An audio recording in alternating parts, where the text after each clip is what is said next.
Hello, everybody. Hope everybody's all right.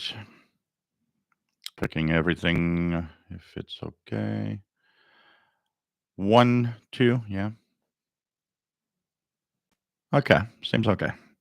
I had a little weird thing there. Hey, everyone. Welcome aboard.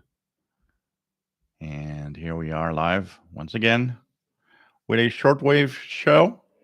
And hope that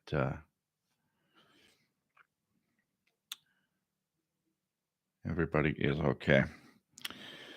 So, first show of 2022, and that is nice to be back. I've had some interesting times, but very complex here in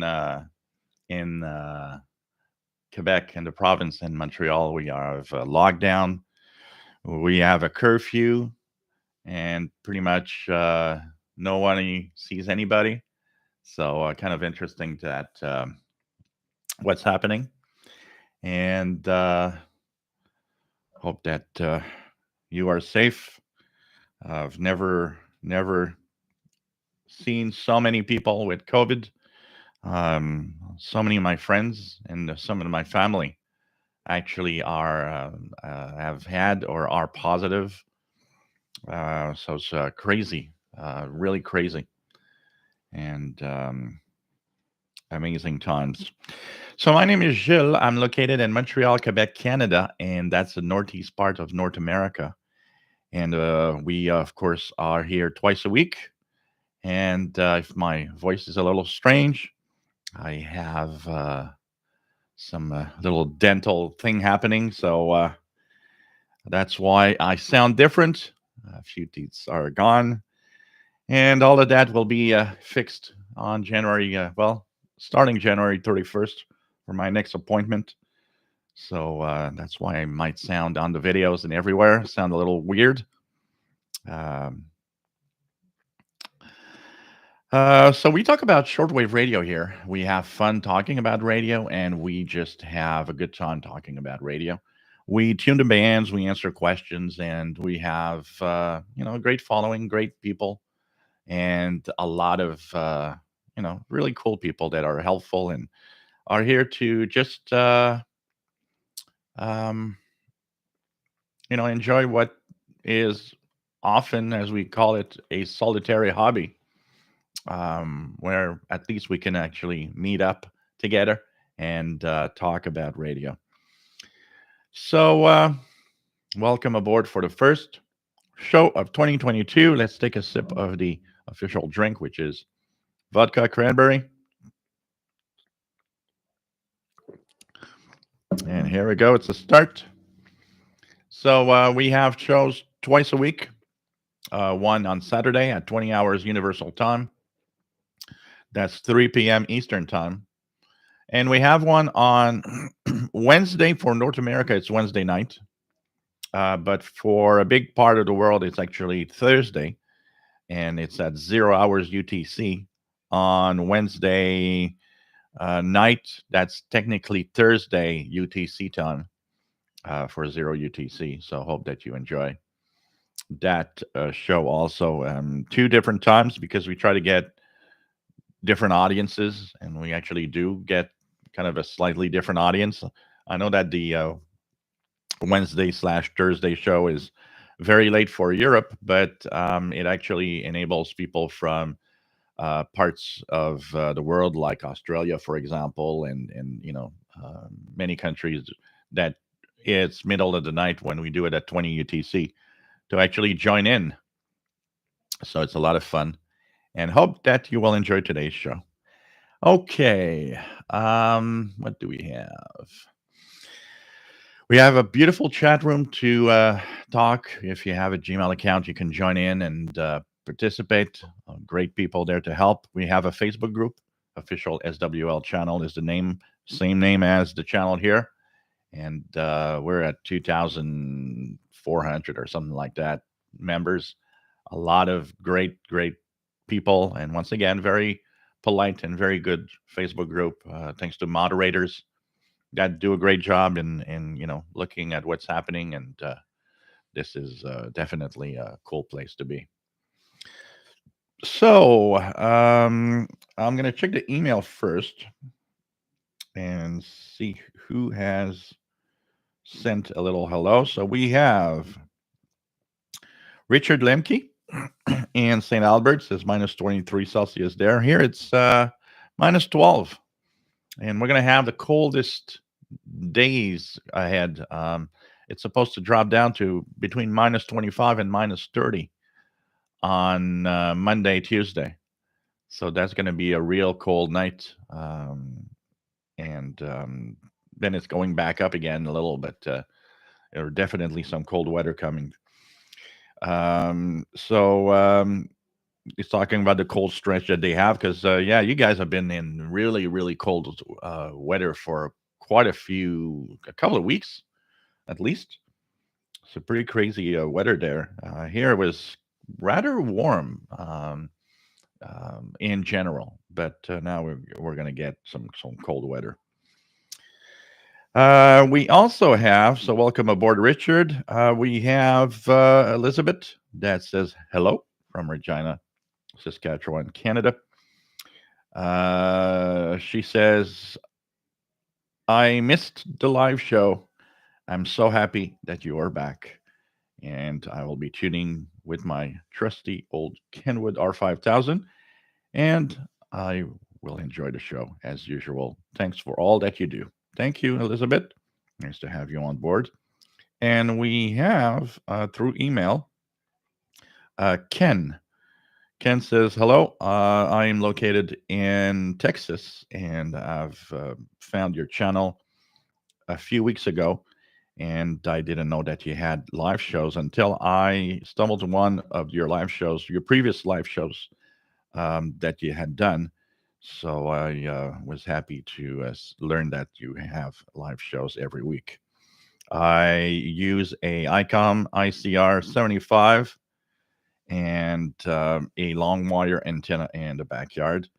I am lucky as there are pretty much no neighbors where I live, and so noise level is very low. Thanks for all you do, and I will be watching and also tuning around the bands. So thanks, Ken. Nice to have you here from Texas. So 3 people checking in through email. If you are not in the chat room, but you do want to say hello, you can actually send an email to official shortwave radio. So the full words, official shortwave radio at gmail.com. That's where you can actually um, say hello through email if you're not in the chat. Okay, Matt, nice to have you here from Denver, MDK2. And we have Bobby Burgess, WA5107SWL in Morgan City, Louisiana, USA. We have Robert Cross. Nice to have you on board. Says, I'm sorry I missed the stream last few weeks. Yeah, well, we were off for a little bit of vacation time also. So the last show that we did live was the week just previously, just before Christmas. What was it? It was December, I think it was December 22nd. And we had our special Christmas show. Then we took some time off. And so we are back now for the new year and for the shows coming up for this year. So we're going to talk a little bit about stuff because I'm going to change things around here because I don't like the setup right now. And we'll have a better setup and we'll try to find. I'm looking at how I'm going to set up. Maybe it's not going to be a big one, but I might be setting up actually the Sony 32-inch that could at least show the a waterfall and some signals somewhere in the so that you guys have something else than just my face to look at. So, anyways, it's nice to be here, and we're gonna have some changes. I got a brand new world map that I want to put up. I'm gonna take that flag, put it higher so that it's visible. Also, take the on the air sign, put it like somewhere here instead, because here it's always blocked by something, and the flag is always blocked by my big fat head. And so there are going to be some changes. I'm going to put my little amateur radio license that I have in the frame. I'm going to put it on the wall. And I think it's going to be a nice setup. I'm going to do this this week because I'm going to try to do all of that. Still have the Christmas tree here, so probably going to take that down this week and at the same time start putting all the things around to make things better. Luigi, nice to have you on board from France. Bienvenue. Rich, nice to have you here from North Carolina. Richard, nice to have you here. Says, hello, Jean and Paul. Welcome back. Tram 1411 is on the roof and working well, and will go even higher after the snow is gone. I got to say, it's a nice, really a nice antenna. And I was surprised that I had my doubts, but when I actually had my contact on 10 meters using it, I was surprised to see that it actually works very well for amateur radio use on 10 meters. So at least I have one HF possibility on 10 meters. If all goes well, if I am able to do so tomorrow, I'm going to go and get myself some wire and start thinking of setting up my HF antenna in the backyard. So I'm going to be checking that out. Gary 24 fan, nice to have you on board. Randall Clance, nice to have you here from Chicago. David KJ4CMY, nice to have you here from Central Georgia. TVDXer, ça va super bien. J'espère que ça va bien toi aussi. Toujours un plaisir de t'avoir parmi nous. And nice to be here. Singus Rider, nice to have you here from Rochester, New York. Nick Sharp from a wet southern England. Nice to have you here. Rufus, nice to have you on board from a frigid Laurentian Valley, Ontario. Michael Langer, nice to have you on board.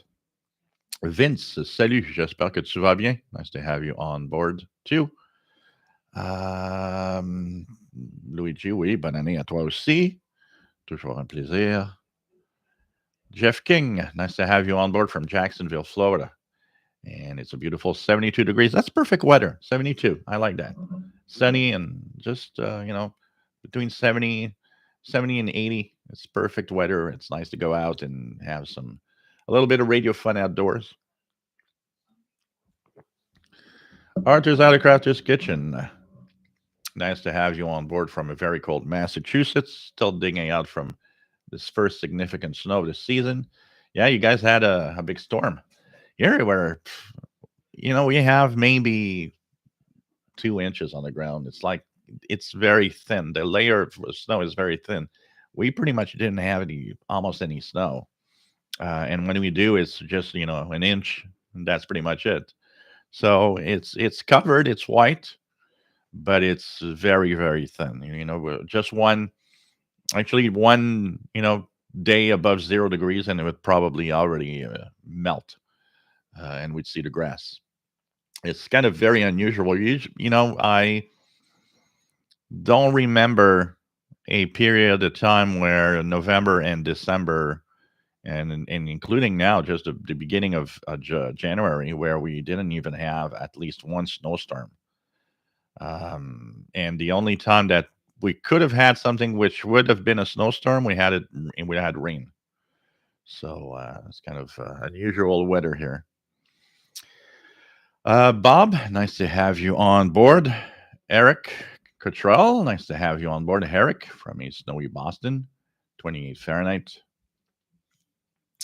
That's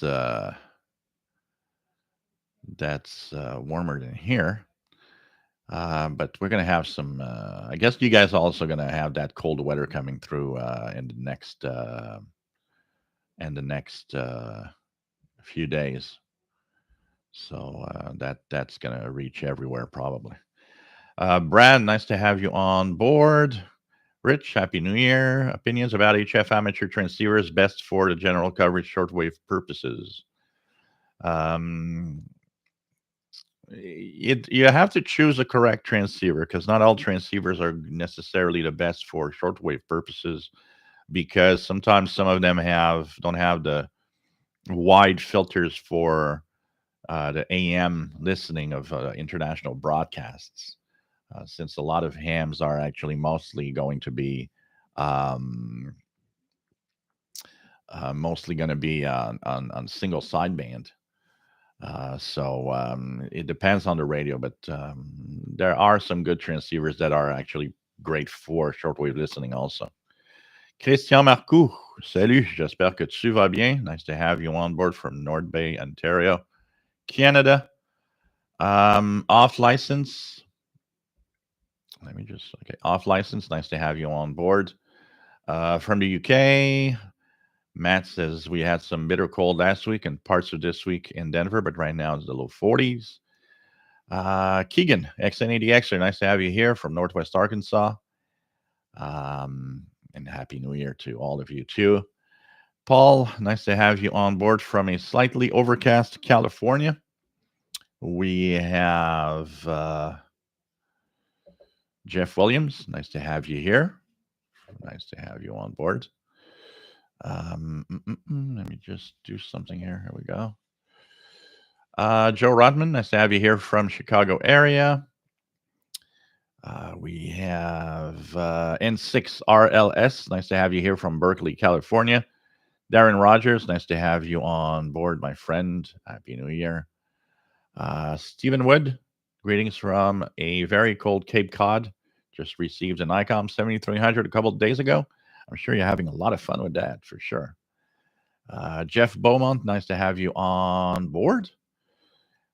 First time on the live stream and new to the hobby. So welcome aboard and hope you have fun with us. And any questions you have, just ask. We'll be happy to help out here. Mark, nice to have you on board from Southeast Wisconsin. It's always cool to have new people in the hobby. We have RJDA Dakota. Nice to have you on board from a cold, freezing Wentzville, Missouri. WA0113 SWL. Nice to have you on board as usual. Eric Cottrell, I got 19 centimeters of snow from the storm yesterday. Tarek, yesterday we had snow here, but it was, maybe an inch. It was a slight snow that fell, kind of quiet little snow that fell through the afternoon and evening, but about an inch, maybe. What else do we have? Tarek, nice to have you on board from Cairo, Egypt. Wishing everybody a happy and peaceful 2022. Absolutely. Lots of report of people hearing Radio Cairo. Even one this week that a few days ago, that the guy said that for the first time in a long time, they even had a pretty good audio, which is something that doesn't happen often. Scott Cranston, nice to have you on board from Frosty, Massachusetts. James M., nice to have you on board from Prospect, Connecticut. Avid tea drinker, nice to have you on board. Zen Faros, nice to have you here. And he's following with his HF Plus Discovery and New Loop. Nice bowl of stew, chocolate milk, and a wedge of cherry pie. That sounds good. Sounds pretty good and comforting for kind of a winter day. So Jeff Williams is from Southwest Cornwall. We have Mike, WDX50. Nice to have you here from Northwest Arkansas. Michael Hayward. Harp is not doing anything, actually. The Harp has been pretty much inactive since the last time that when we had Chris Fallen, that you guys might remember, we actually listened to some of the signals there, and he was even in the chat room at some point. And Amanda Don Christie, which did some of her heart over radio, if you want, which was kind of interesting. So Harp has since been pretty quiet. Nothing is happening. I don't know if any teams or anybody wants to do anything eventually with that, but for now, it is a sleeping facility. it'd be fun if somebody would do something with that. I would love somebody would like do some transmission from there, or even I think somebody had suggested that some special ham you know um, broadcasts or whatever amateur radio tests from harp. That'd be kind of cool to see that. 45 unit. Hope everyone enjoyed the holidays. This Monday, my Texan PL330 should be arriving from Anonco. Cool. And yeah, it's amazing. Every time I ordered from Anonco, it's like, wow, 3 days, 2 days, 3 days, 4 days later, it's like, whoa, it's already there. It's crazy. It's crazy considering also where it comes from. Art, nice to have you on board. K2ADC, Happy New Year. What else do we have? We have Zenfaros listening to Radio Spania from Spain on 9690, booming in. Let's check it out. I was on 20 meter band actually. 9690. And let's check that big signal here. And here we go.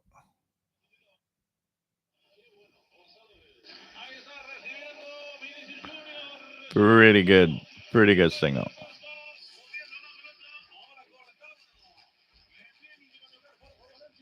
I got some weird buzzing from some kind of seems like some kind of switching power supply buzzing over it, but it's a very strong S9 plus 40. That's really a very strong signal here, indeed. So that's kind of nice. Spain, and remember, Spain has English language broadcasts 3 times per week: Monday, Wednesday, and Friday. And I believe it's at 20. Is it at 23 UTC? 22, 23 UTC, in that range. Off license, how are radio manufacturers coping with the semiconductor shortage? I've had stuff delayed recently.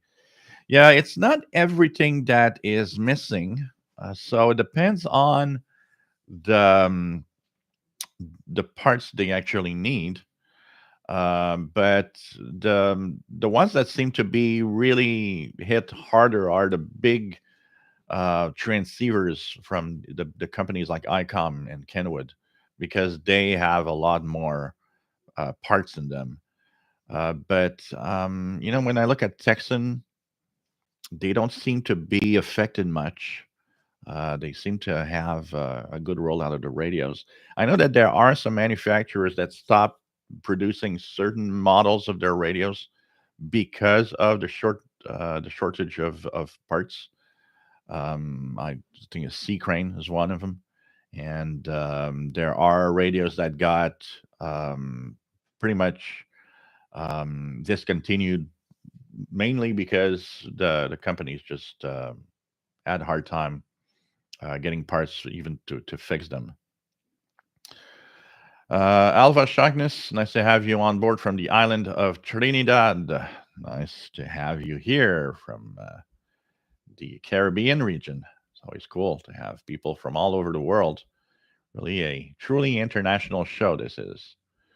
Um, okay. Jay Gilbert, nice to have you on board. Jay's in Melbourne, Australia. Nice to have you here. And what else do we have? What else do we have? Terry Cook, nice to have you on board from Western Montana, KF7BQ. Always nice to have you on board. And yeah, HARP can heat up the ionosphere. It's really radio relevant. Doesn't control the weather at all. Actually, one of the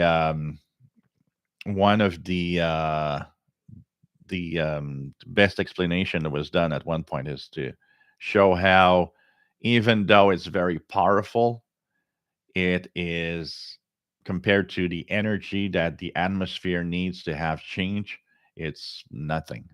It's like it's not even able to it barely does any any change in the atmosphere itself.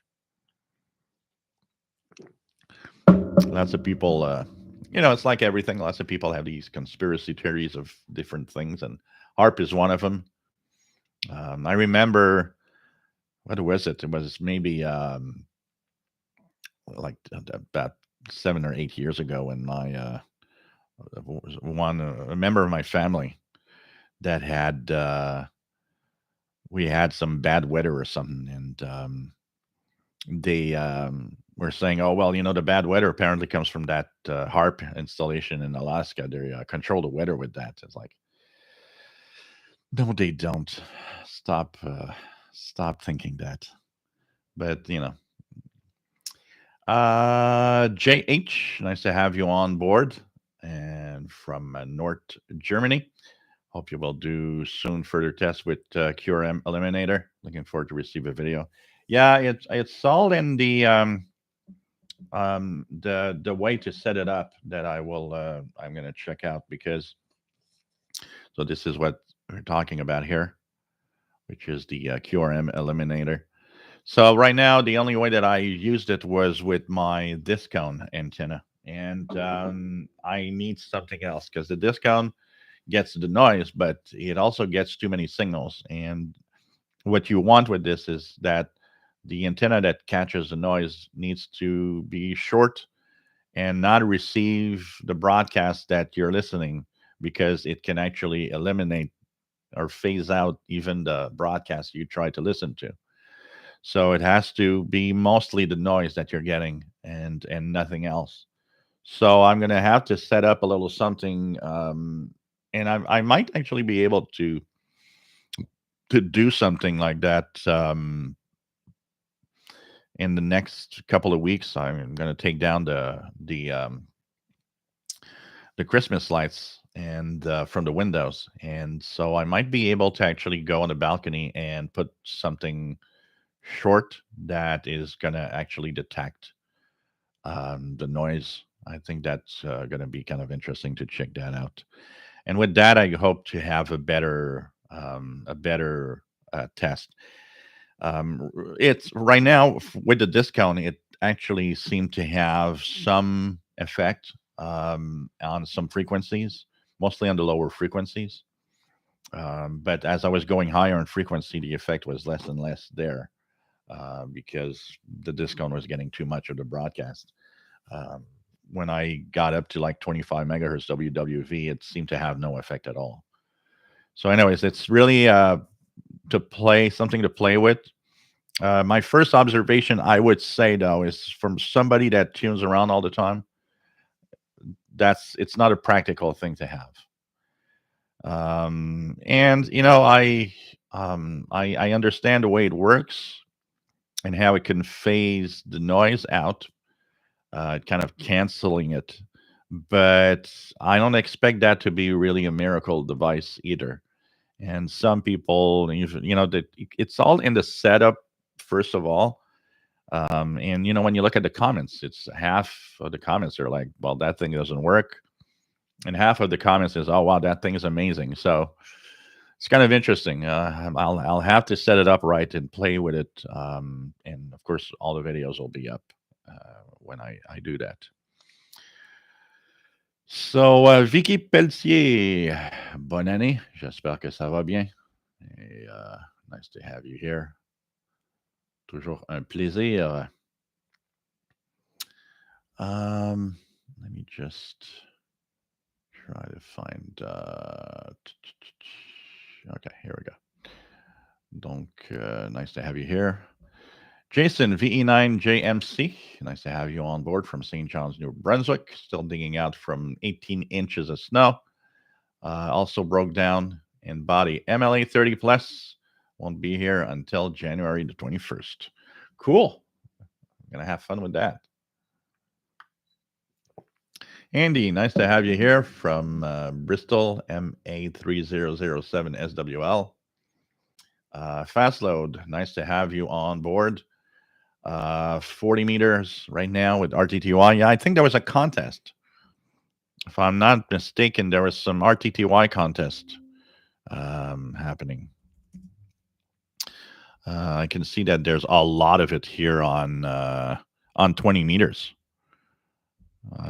Look at that. You guys gonna hear that?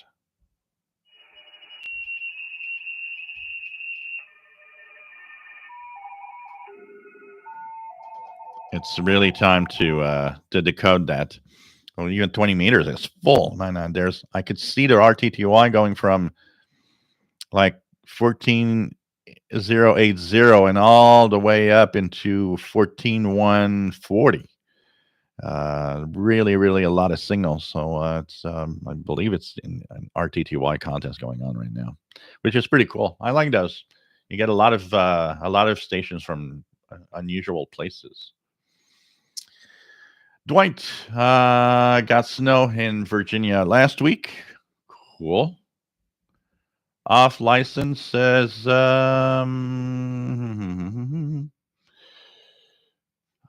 else? Okay. Danielle, you're better off buying a high-end receiver like an Ethon satellite or a really good SDR. You don't need to get these. Radios like the Texan PL330 are as good as these as higher end portables or like the Ethon satellite stuff. It's pretty crazy how you don't need to spend a lot of money to have a really good radio now. Incadarius, nice to have you on board. Yeah, Paul and Mignon, the two cats now are both here actually. And with the cold weather, they're going to be here pretty much a lot. Rennie Charbonnier from Radio Classic Sunday. Nice to have you here. Best wishes for 2022. Off license, how bad is the muting on the PL330? I was thinking about getting one when I can't find use the SDR Play SDR. It's just if you're one of those people that is always tuning around with the tuning knob, you will find that the mute is annoying. That is definitely an annoyance. You could buy something if you want to spend more money though. You could buy something like a Texan PL 990 or 880. That those don't mute when you tune around. Jetcrafter, nice to have you on board, and Happy New Year from Southern Maine. William, nice to have you on board. Gonna watch for a while and go back work some RTTY. Cool. DJW883, nice to have you on board from Southeast Pennsylvania. Jetcrafter, nice to have you here. Paul Steckler, Santa was delayed by a few days, maybe by the coronavirus, but my PL330 arrived from Hong Kong a few days after Christmas. Cool. We have here we're in a really bad situation right now with COVID, and I saw something, and I was actually talking to the guy from Pure Later, which is one of the companies that um, many of the places I buy stuff use Pure Later in Canada, and the tracking. So I was expecting some coffee on Thursday, and I looked at the tracking, and the tracking said, "Yeah, it should arrive Thursday." But usually you see it's in the truck for delivery, but it was never in the truck for delivery. It was like noon, and I said, "No, it's not in the truck." So something's happening. And for the first time since the pandemic, an hour later, I checked. It was red. They put the color in red, and it said delayed due to pandemic reasons. And I was like, "Oh, okay, that's the first time I see that." And finally, I got the coffee yesterday, and the guy that comes for Pure Later is a really nice guy, and we always have a small chat every time he comes in with the packages. And I said, "Look," I said, for the first time ever, I saw it. I saw the tracking come red and say, "Oh, there's a delay because of the pandemic." And he was telling me that at the warehouse where all the packages arrive, he says that he told me he said half of the workers are missing because they are positive to COVID. So it's like, wow, okay. And even on the trucks, he was saying there's a high number of drivers that are missing because of COVID too. So it's really an incredible situation right now. That Omicron is really, really nasty. Donald Hosmer, nice to have you on board from Northern Michigan, W8SWL. Paul says, acquired a GPS case from Amazon that fits the PL330 perfectly. Oh, cool. Cool. That's nice.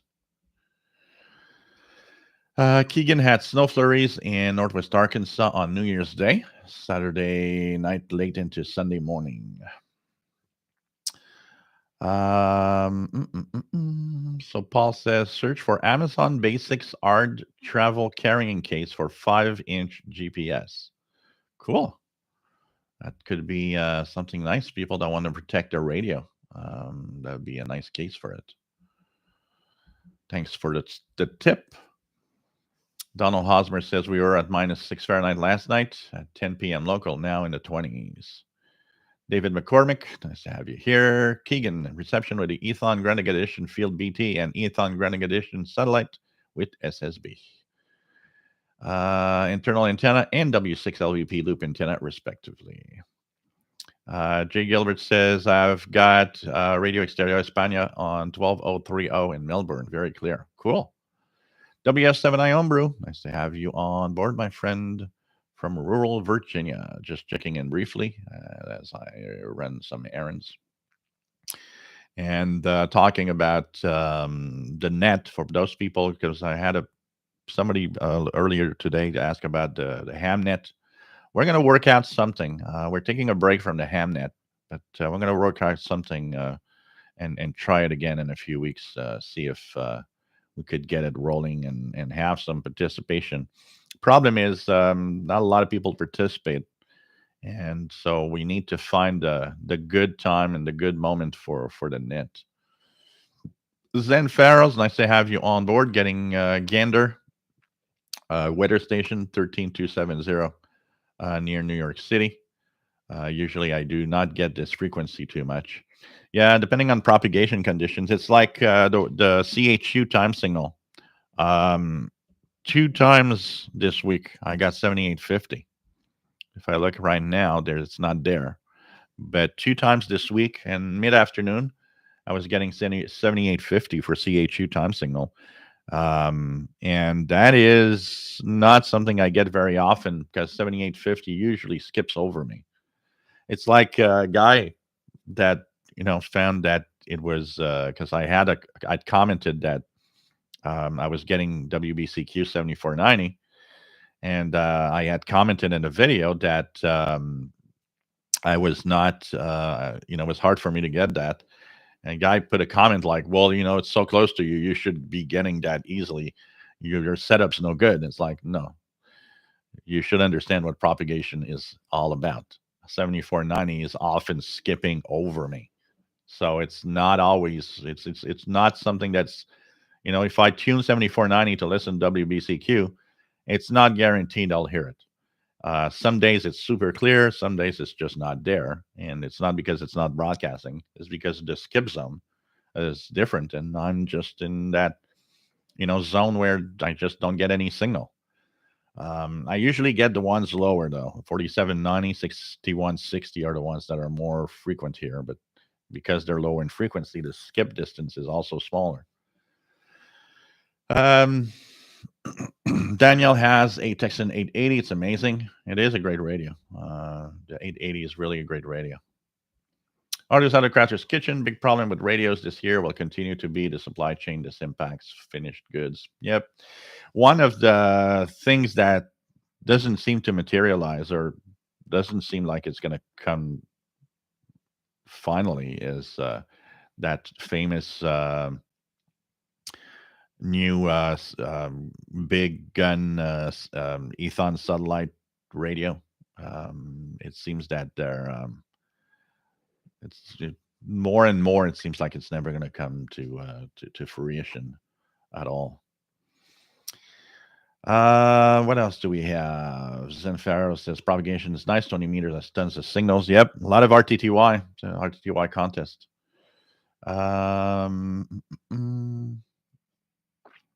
Daniel, my wife got this Chinese TR20, I think it is, Arduino powered. I'm surprised at how good it is. Yeah, it's like this, the ATS25 here, which is for me very, very surprising. Very surprising little receiver. Honestly, I am surprised at this thing. Pretty crazy little device. It has its flaws and quirks, but overall, I love using it. It's sensitive and it works well, and it's pretty cool. I have to check out. There's a firmware update that you can download on the web. I need to check that out and update the firmware of that of the ATS25. Apparently, it adds new functionalities that are not there on the original firmware. Skip N2EI, nice to have you on board, my friend. And you answered my rant of last night. I ranted on my Facebook page last night because there was a conversation on the 2 meter ham band between three hams, and it was interesting because they were talking about power supplies, batteries, and current and voltage and all the relation in between them. And it's when there are some technical conversations, it's always I kind of stay there and listen to what they have to say. And I thought, hey, it's gonna be fun. I'm gonna join in. I have a few comments on what they were saying. You know what? I started by this is a fun conversation, and at the end, it was like I was just so frustrated. It's like, forget it. They were so quick in between each other, not even leaving enough time for anybody to just check in through the repeater. So I was unable to check in because they were already, when I was checking in, they were already speaking. So they weren't leaving enough time for anybody to check in on the repeater. And plus, I listened to them for an hour. In 1 hour, nobody gave their call sign, which is actually illegal because here in Canada, it is you're supposed to give your call sign at the beginning of a contact, at the end when you finish. But if you are in a long stretch of conversation with people, you have to identify at least once every 30 minutes. 1 hour, nobody gave their call sign in 1 hour. It's like, yeah, okay. So they're fast. They don't respect really the general rules of look, you got to give enough time for anybody. Suppose there's some emergency traffic that wants to get through. Forget it. That would have been possible on that repeater. And when I finally got through, I was so annoyed. All I said is, well, I wanted to have I wanted to add a few comments on what you're talking about, but since you guys don't respect the fact that every 30 minutes you gotta give your call sign, and the fact that you don't even leave enough time on the repeater to actually let somebody go through, I think I have nothing more to say, and I just ended there. And one of the guys, visibly annoyed, says, "Well, he's like almost like, well, you got to stop being so strict with the rules and blah blah." But they're rules, and they are rules, and of course, everybody now gave their call sign because of that. But man, I was just annoyed, and I thought, okay, I'm not going to be on 2 meters very often. I hate this.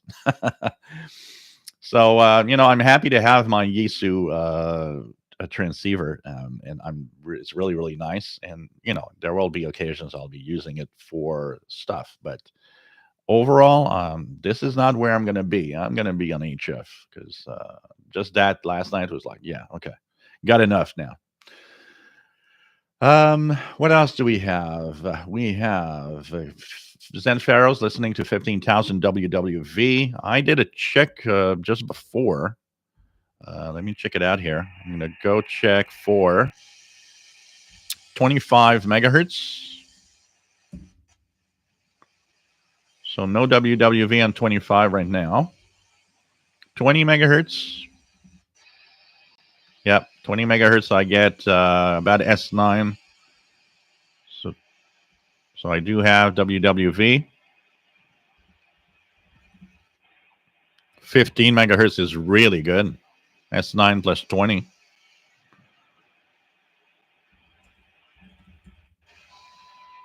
10 megahertz is pretty good too.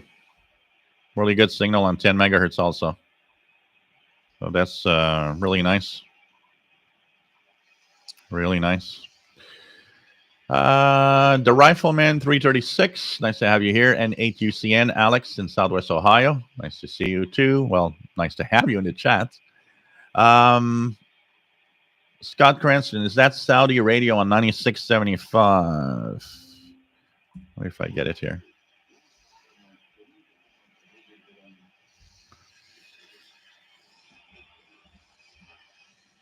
I hear it. It sounds pretty much that. Yep, that's Saudi Arabia, Saudi Radio International. They have, by the way, kind of rebranded. So that is Saudi Arabia, absolutely, with the Middle Eastern style music there, 9675. Definitely Saudi Arabia. So yeah, they moved from broadcasting of the Kingdom of Saudi Arabia to Saudi Radio International. So that's kind of a new branding. It's like China Radio. I don't know if you guys have noticed, but China Radio International does not use that anymore. They kind of changed their name. It's kind of interesting. Kevin, nice to have you on board. WS2H from New Jersey. Hope you and your furry friends had a good vacation. Curious how the Grundig G5 holds up to a Texan PL330. You know, we're going to make videos. I'm going to take out the Grundig G5 and make videos. It holds up. For me, it holds up probably as well because the Grundig G5 is pretty good radio. It has the advantage of not muting. The only thing that is missing from a Grundig G5 in reality compared to a Texan PL330 is the precision and the frequency readout, and the fact that you have that little, BFO button for getting SSB, so it makes it a little harder to tune around single sideband signals when you're not used to it. Of course, the ETM scan on the PL330 is definitely a winner combination. It was interesting because I compared the two. So here, let me just take them because I see them here. I compared the ETM scan of the Texan PL398 MP and compared it to the Texan PL330, and the Texan PL330 is definitely a much better radio on the ETM scan. Gets way more signals, actually stops on weak signals, where the 398 just stopped on the strong signals. So overall, right now, what I would say is the Texan PL398 is more of a radio to avoid than anything else because it overloads too easily, and the ETM scan isn't that great, and it's slow. And if you're about to go to that, you're better going to a Texan PL330, which is way better for what it does. One of the things that I get often as a comment, and I actually agree with you guys, the fact that the PL330, they didn't put a stand so it can hold on its, like, at an angle when you use it. I got to say, it would have been fun to have a little stand in the back to hold it. That is missing on the Texan PL330, I have to say. And one thing also on the 398 MP is the battery indicator up here is really, really not accurate on whatever. Somebody told me, it's like, oh, well, you got to switch, because you're using rechargeables and stuff like that. Forget it. It is not because of that. It is just not accurate. It doesn't display correctly the battery level. And most of the time, you're thinking that your battery's almost dead, but you're going to have 6 hours of almost dead batteries. It's like, yeah, okay. It's just not that great. Just going to check something here, see if anybody just said hi through email by any chances. So, okay. I've been having a lot of fun. I did so there's the I'm going to show you guys if you want to see it. There's the January edition of the Messenger that is now out, and my utility column this month is about the long wave, or it's more like medium wave. Um, Medium wave. Let me just see where it is. That's astronomy. That's where's the messenger? That's this December messenger. Thought I had the messenger here. December. Okay, I'm going to go back here. I'm going to get it from my email. January, CIDX. Okay. So I'm going to just download this like this. So the January edition of the Messenger is out, and for those that are members of the Canadian International DX Club, and this is this month's column that I did about utilities is about the medium wave Navtex marine transmissions around 490 and 518 kilohertz. And I've been having quite a few emails for people that find it really interesting. So this is my column, the utility column here. And so I have the information. I've got the charts of the Canadian Navtex stations, their frequencies, where they're located, and all of that. It's really, really nice. So next month is going to be part 2, which will be focusing on the Navtex marine stations that are in the United States. So I think it's going to be a lot of fun to check out. But I've been playing around with that quite a lot. Winter is definitely a good time for those frequencies. And man, it's really interesting. And the distance of those Navtex stations that I get are pretty interesting too. It's I never thought that I would get Navtex around that frequency range so far away. So it's kind of cool to play around with that. Carl Icon, nice to have you here. 15140, Radio Havana, Cuba. Radio Havana, Cuba. Making it to New York in English, but fading in and out. Daniel, aren't discounts better for higher frequencies like 6 meter and up? The discounts are usually made, most of the discounts are made for higher frequencies. But the Tram 1411 has a whip on top that is quite long, and it actually makes it work up to about 25 megahertz. And actually, it is made to also be used for 11 meter and 10 meter transmitters. So I actually used it on 10 meters and worked VE6CQ out in Calgary, Alberta, a couple of weeks ago. So it seems to really do a good job on that frequency range and be quite sensitive too.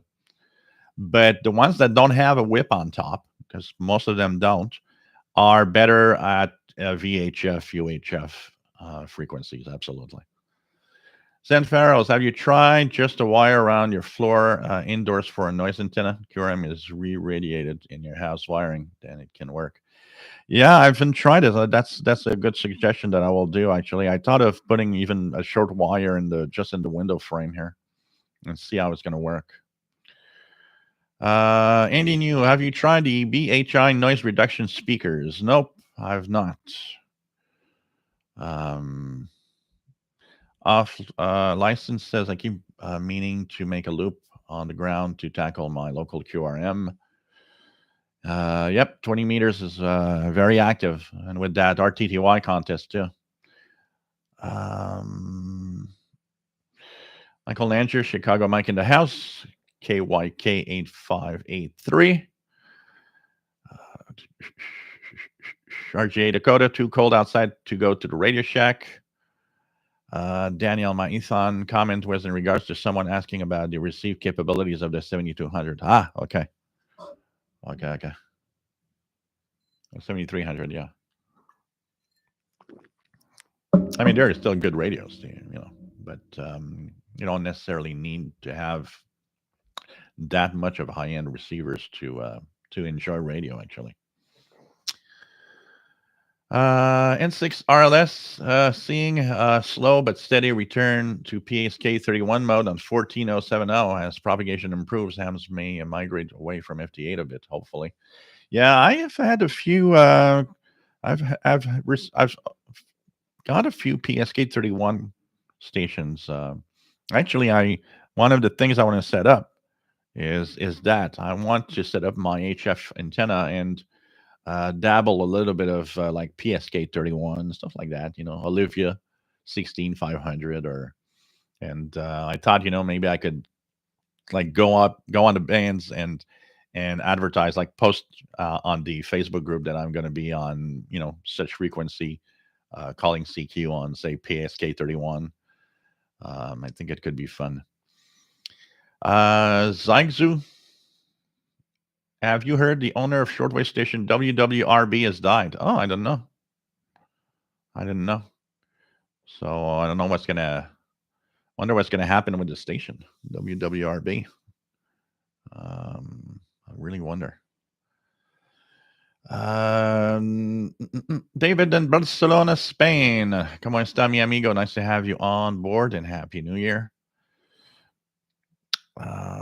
Jeff King always finds good cases for his radios at thrift stores, like camera cases, stuff like that. Yeah, that definitely works. Dwayne, nice to have you on board. Rob, the blind picker, nice to have you on board. W0RAB in Connecticut. Zen Farrow, still you're right. A little while ago, 7850 was booming here. Usually you don't get it either. Yeah, all that has to do with the shifting propagation and day to day propagation conditions. Chris66, nice to have you on board from Kentucky. Brian Chappell, nice to have you on board. Not been here for a long time. You got the NDB logins. Yep, I will use them in the February Messenger and the log section. Thanks for sending in. It's a lot of fun to have you trying that. And if I, your comment that you posted in that email about how you didn't like the fact that you had to use the virtual cable thing with the the SDR and to do Navtex and stuff like that. Well, apart from doing it a little bit here, I got it easier because I have the audio console, so I can actually just drive through the audio console and do that. But I understand what you're saying about using the virtual cable for audio, and more and more I am decoding modes without even using any cables or anything to plug the audio to drive the audio. I just leave the tablet or whatever, next to each other. Anyways, I have a demonstration with W1AW that I was decoding Morse code on my Android tablet this week. And, as long as it's quiet enough, you just put the tablet or the phone or whatever near the speakers, and it works great. It works great, honestly. So nice to have you here. And yep, next month your loggings are going to be in the and some great loggings too you have for the non-directional beacons. I don't know if I haven't compared what to the list, but if you look at my utility column for January, you'll see that at the end I post the Canadian non-directional beacons that are going to be decommissioned at the end of this month. So some of you, by the way, if you don't know, there's a it's going in phases, and the Canadian Nav Canada that checks the non-directional beacon that takes care of non-directional beacons for airports are going in a phase where they're decommissioning the non-directional beacons. And so what's happening is that they are So just open it here. They are actually decommissioning quite a few on January 27th. So the ones they're decommissioning are, let me just get the list here. Doop, doop, So they are decommissioning YXQ in Beaver Creek, YCS, FR, FS, SM, XJ. Those in Fort Resolution, Fort Simpson, Fort Smith, Fort St. John. So quite a few, anyways, and all over Canada are being decommissioned. There's a few in Toronto area, the ZTO and the KZ non-directional beacons, St. Catharines and the SN in non-directional beacon, Shefferville. Quite a few are going away. So St. John's, ZNF, Churchill Falls, UM, quite a few, and they're all being decommissioned by on January the 27th. They are going to be off the air. So, anyways, if you want to DX these, it's really the time, because in a few weeks from now they're going to be gone. They're going to be gone. Bob Perrin just joined the chat because the cover image shows your cat speaking into a microphone. Great image. It's a picture I took. Is he actually what he did? He was on the chair and he wanted to smell, probably because with the breath and everything, it probably smells something. So he wanted to smell, and it's like, oh, this is a great picture. Took the picture of Paul doing that. It's like, here, Paul's doing the show. Nick Sharp, 7850, CHU, S6 in Southern England. I'm surprised at how well CHU is heard in Europe. I often try the CHU frequencies on QESDRs across Europe. And most of the time, there's at least one frequency that's booming into Europe on the CHU frequencies. PLF Radio. What can be the cause of the backlight of a radio, secondhand, stays on all the time? It happens as soon as I put batteries in. The light button seems to work like the other buttons. It could simply be because the little CPU that is in those radios that control. So there's a kind of a very basic microprocessor, if you want, that handles all the functions. I've seen that happen in some of my radios sometimes. And what happens is that when you put in the batteries, there could have been some static, temporary static, or it could simply be that the CPU itself is stuck. And in your case, it's stuck in just, like it's if the light, should be on all the time. If it does that continuously, what you could do is just leave the batteries out of the radio for 24 hours. That will kind of really reset it completely. And usually when you put the batteries back, it's okay. One effect of that, the Sangean ATS 909X2 that I have here, I thought it was almost not working, or like almost like broken at some point. I put fresh batteries in it, and it was behaving all weird. It was not turning on. The display was all bizarre, and even the reset, when you press the reset, didn't actually do anything at all. And it was like, whoa, what the hell's happening? And I fiddled with it for like half an hour, and it's like, okay. And I left the batteries out for 24 hours, put the batteries back the next day, everything back to normal. So these radios have a small CPU, a small microprocessor in them. Sometimes, for some reason, it could be static electricity when you touch the antenna of the radio. It could be all sorts of things. It could be it just didn't power on right when you put the batteries in, and the CPU is kind of stuck in a mode. And the only way for that to happen is you could try to reset. If the reset doesn't work, then leave the batteries out for 24 hours. It happens from time to time, and I've seen that happen with several different radios over years. But usually, that's why I always say just remove the batteries. 24 hours should be okay. 0 100. Nice to have you on board. KD2ANN. Happy New Year. Archer's out of Crouch's Kitchen. There's a guy who told me today he's been waiting 2 years for Ethon satellites. I told him to get ready to wait at least another year. There's so many great options available now. Yeah, I wouldn't wait for that. There's so many other things now that you can get. Mobile Harmer Strike Command. Hailing frequencies open from Boulder Hill. Nice to have you here. J Dakota, more and more medium wave stations are moving away from the HD. A lot of medium waves are going off completely. Do you think DAB Plus will come to the Western Hemisphere? It's in some countries like Argentina. That's a good question. That's really, really a good question. Um, the um, the fact that HD radio is not taking on, or if some are on HD, they are doing it with their FM outlets.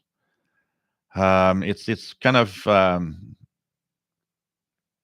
it's HD radio standard, and the guys ubiquity that is behind that will for sure try to push HD radio rather than DAB.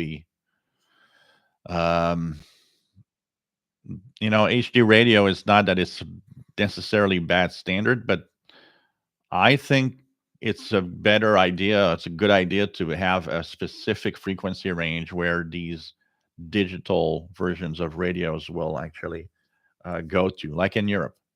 They have a specific VHF range. That's where DAB, happens, and I think that's not a bad. I think that's a good idea. But yet, a lot of the problems with HD is how it is unadvertised. I talked about it a couple of weeks ago on Friday night. I listened to an 80s show on a local station here that's just on the South Shore of Montreal, which is 103.3 FM. They have an HD outlet. They have an HD channel with country western music, which is unique in Montreal because nobody has that format.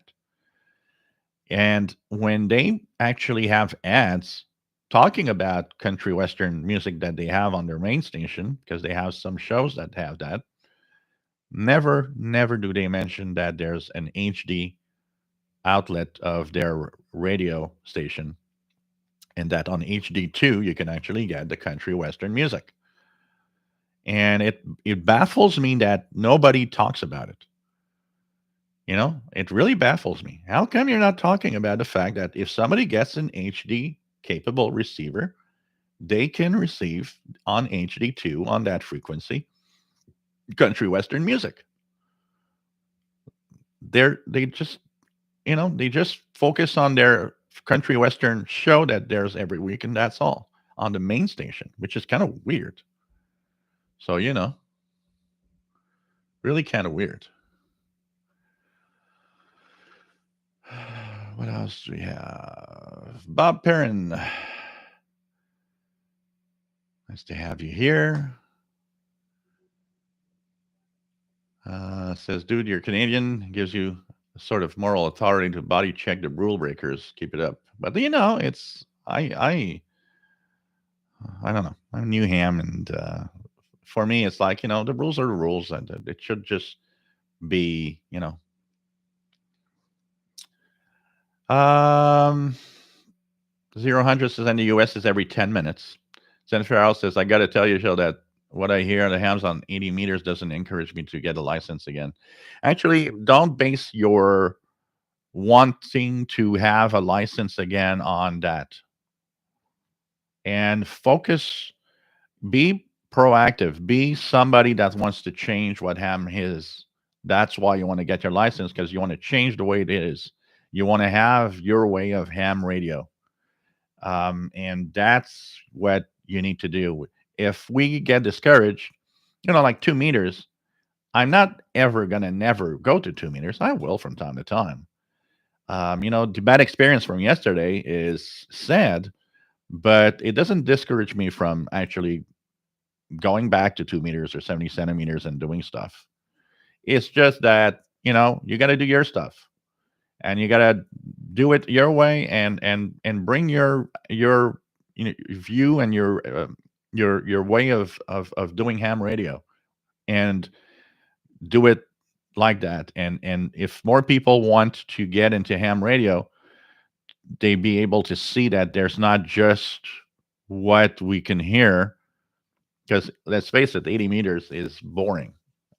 It is true. It's a lot of rack chewing between people, and that is of most of the time very uninteresting conversations too.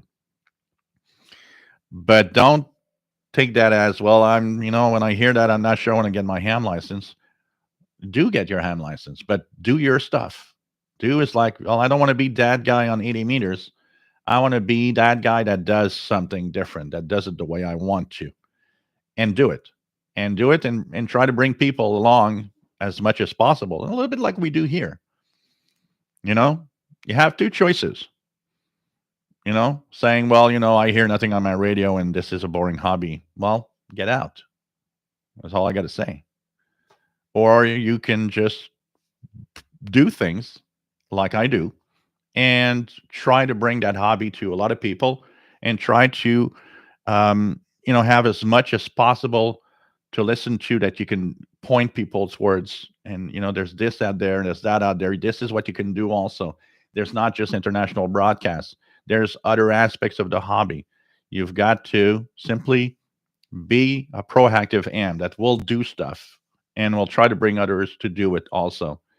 And that's how ham radio and radio in general is going to be fun. Because if I would base my ham license, um, should I get one or not before I got my license, on what happened yesterday, for example, and I would hear somebody else complain, of course that doesn't make me want to get a ham license, because I see that, and it's the same like the nets. It's okay to have nets, and that's very important to respect what's out there. Like, it's important to, I don't like it, but it's important to respect FT8. It's a mode. A lot of people love it, and that is great. It's part of what amateur radio is all about. It's not ranting about FT8 that is going to actually change anything. It's not positive. It's not something that helps out. Be that guy that will not do FT8 and will go do something else.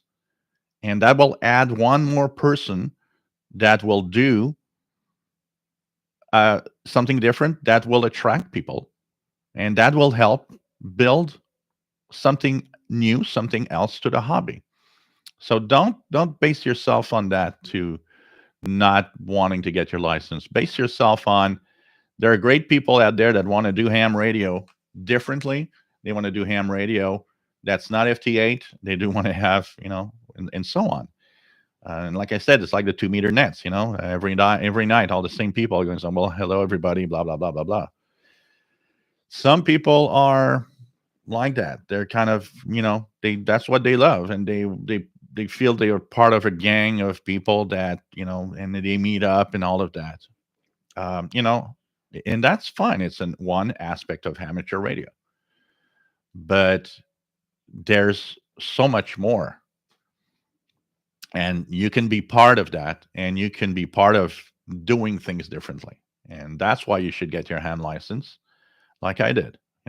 Part of it is the pressure of everybody saying, well, you got to do it, got to do it, got to do it. And part of it was, I, of course, over the years, from time to time, I had my, little, yeah, I should get my license eventually, but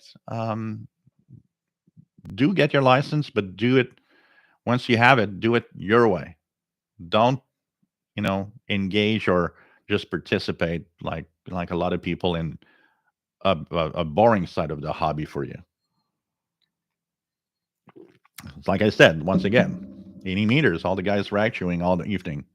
It's okay. They're, they know each other. They're friends.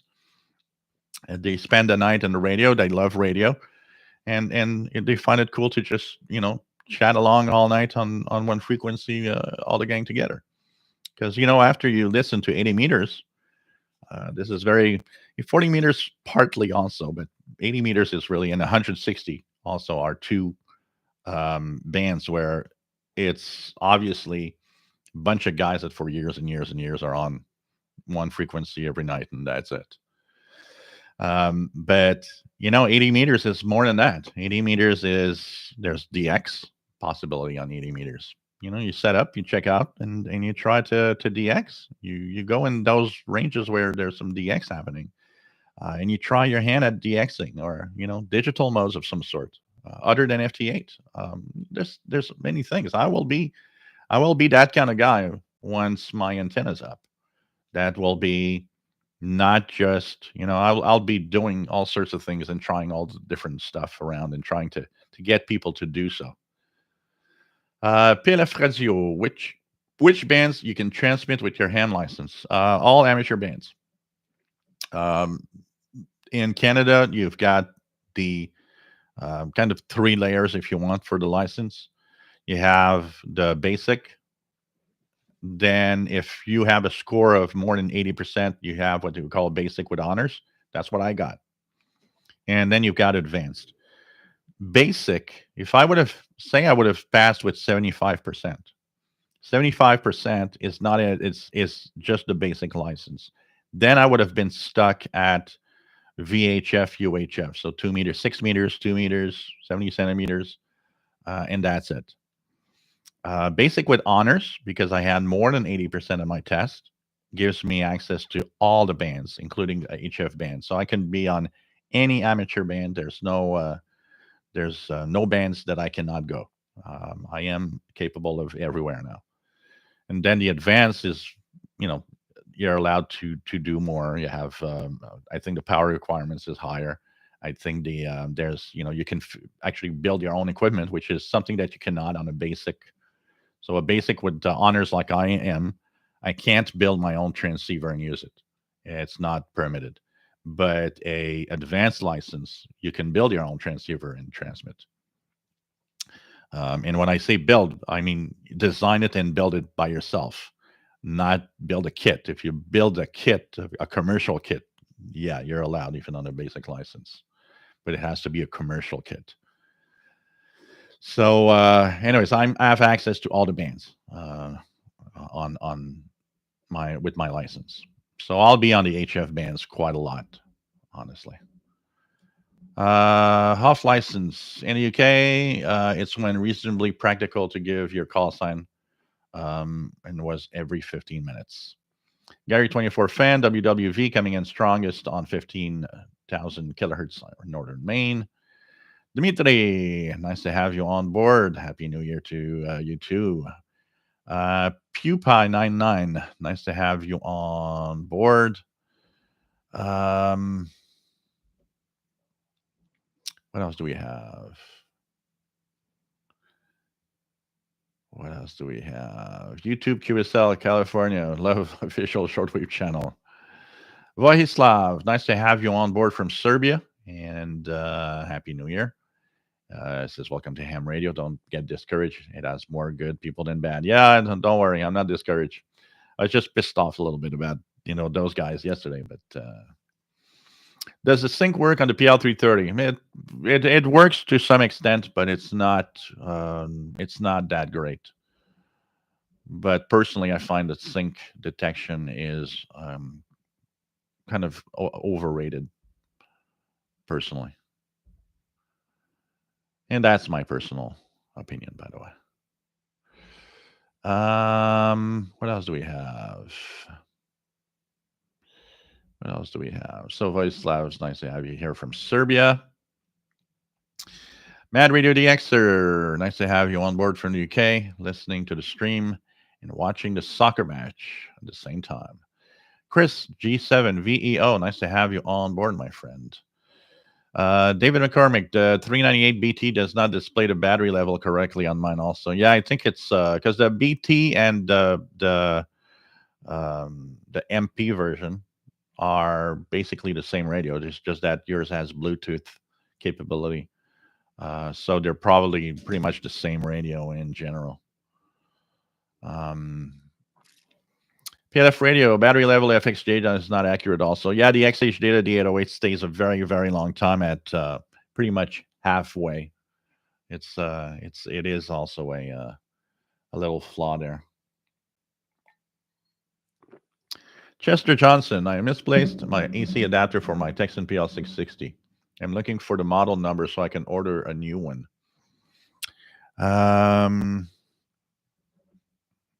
What was the number for the? I don't remember what, because I think it was the same one that came with the PL680. Anybody has that information by any chance of what adapter? Because you don't have to necessarily purchase that one. If you can find an adapter online from any source that has the same voltage, same plug size, and what is the most important is check polarity. Make sure that you have the correct polarity in the plug, so that you don't blow out the radio. It doesn't have to be the one that came with the Texan. Absolutely, as long as the voltage and the plug and polarity are the same. I have one. By the way, for power supply stuff like that, one of the things that is nice is those power supplies that have variable voltages and come with different tips that you can change.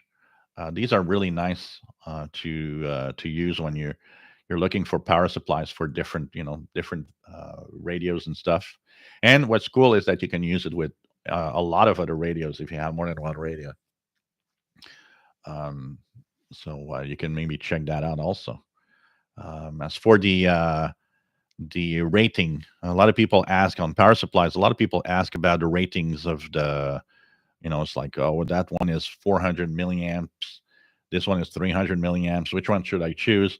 The milliamps doesn't really matter as long as it's at least um, the same as the radio will ask. So if the radio says, well, you should have the 300 milliamp power supply, if the power supply has all the same voltage and the polarity and the plug, and it's rated at 700 milliamps, it's okay.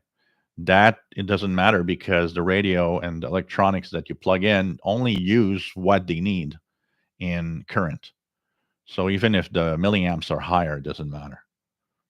But they shouldn't be lower because then the power supply will actually work too hard. Mobile Armor Strike Command, frustrated about issuing QSL cards. I have sent out 354 cards last year and only got back 75. Also, those operators I made contact with still have not confirmed contact through QRZ or LOTW. That's probably one of the big things. A lot of hams just don't care of QSL. And I understand your frustration. I I I'm actually thinking of making myself an EQSL, and I will probably have a certain number of paper QSLs also that if somebody really wishes to have it by mail, I'll be handing out some QSLs. Most of them I'll try to be EQSL, but if somebody does want to have a QSL from time to time, paper one. So I'm looking at I'm creating one and having something. I was looking here. There's a printer that is not very far from here, and I was asking him, if I'd print 1,000 QSL cards on with color and all, how much it would cost. And it's expensive, but I thought it was still kind of reasonable. So depending on the number of colors I'm going to use and so on, I'm going to check it out. I'd like to have maybe a couple of thousand hanging around just in case I want to send them out. And I'll prepare myself an EQSL also because do like I do like a lot of the QSL side even of amateur radio. I know I will want to have some QSLs, but unfortunately, it's like a dying breed. The ham radio operators that do QSL today, there's less and less of them. Paper QSL I understand because the cost is so high now with postage and everything that they just don't want to spend the money on that. But yeah, still, with EQSL and all of those online ways of getting QSLs, it's kind of sad that not more people are actually interested in sharing a form of QSL card. By the way, I'm 30 minutes behind. 30 minutes behind in the chat. I'm going to try to catch up. I'm just going to put this here. Okay, what else do we have? Kev Michael, thanks for the shortwave program. I got CBC Calgary, Canada at 9 p.m. in 1010 medium wave. So Scott Cranston got my copy of the final World Radio TV handbook yesterday. Kev Michael, question. I have not been hearing HF Marine on shortwave bands. What happened? There's a lot less of HF Marine communications. You will hear HF Marine broadcasts from stations in different countries that have weather broadcasts and stuff like that. You will still have a few channel markers waiting for communications and Morse code, stuff like that. But overall, a lot of what was marine communications on boats have changed to satellite communications. So they kind of left and the shortwave side behind. I even heard that most of the new boats that are actually constructed, the equipment on board, a lot of them don't even have HF capability anymore. They're all satellite driven. Christian Marcoux, PL 330 to notice the battery indicator fluctuates. Would appreciate a stand and wish the BFO worked better, as sometimes as I change channels, it doesn't change it and is a little flimsy. What do you mean it doesn't change it? I'm trying to understand what you're saying because my PL330. I got no problem with the BFO, which is not actually it's not a BFO. With the PL330 is a fine tuning. Because what you're doing is really fine tuning and not using. It's not a BFO that you're like on regular radios. It's really just fine tuning the receiver to the correct frequency. Because usually you should have, like on a broadcast that is in sideband that is in a precise frequency. Say you would listen to HF Marine Weather on 6501. Normally on your display you should be at 650100. Exactly on the frequency. If you're off, you have to actually calibrate the radio to make sure that it's correctly calibrated for the frequencies you're listening in sideband. Pelef Radio, why not trying medium wave Sangean's ATS 909X and 909X2 in videos, some long distance medium wave at night? Yeah, sure. It's it's just a question of sometimes I can't think of everything, and sometimes there are videos of different radios that I haven't compared, and it's you guys really going to say, oh, you haven't compared that radio with that radio, and so on. So that is definitely something that I'll be checking that out. The St. Jeans are right here, so I'll be doing it. I want to actually compare also the St. Jean with the C Crane CC Radio 2E on medium wave. So that's gonna come in the next couple of days because and it's also having the time to do so. Kev Michael had KBS on 1593 kilohertz from Seoul, Korea at 10 p.m. Cool. David, fine. Nice to be here. Yet another year. Absolutely. Oh yeah, we'll have some occasion to have some contacts, I'm sure, in the near future. As soon as I have a good antenna outdoors, I think it's going to be fun. David McCormick, looks like my informal survey on the Facebook Shortwave group has the SDR Player SPDX way ahead for votes. I will place my order for one soon. Yeah, you'll like it. It's a great SDR. It's a great SDR, honestly. Um, Chris Powell, nice to have you on board from Minnesota. Dwight says, lately in the morning at 12 UTC, been getting Radio Thailand 9940 clear enough to enjoy the newscast. Cool. So Chris Powell is AE0IY. Dimitri, question for you. The 40-meter band is jumming. I don't understand exactly what you're trying to say. Madoon, nice to have you here. Rob in Phoenix, Arizona, nice to have you here. PLF radio. Yep, we talked about it actually on the International Radio Report, the long wave, medium wave transmitters from the Czech Republic that went off the air, which is sad. Kevin Michael got Tibet on 285 kilohertz. Wow, that's cool. Pretty good one. On the Sangean 909X first edition. What do I think of the new X2? It's a good radio. It's a good radio. My rant goes towards the fact that it has a few flaws that are a little, sad considering the price of that radio. One of them is most of them are off frequency, and you can't calibrate.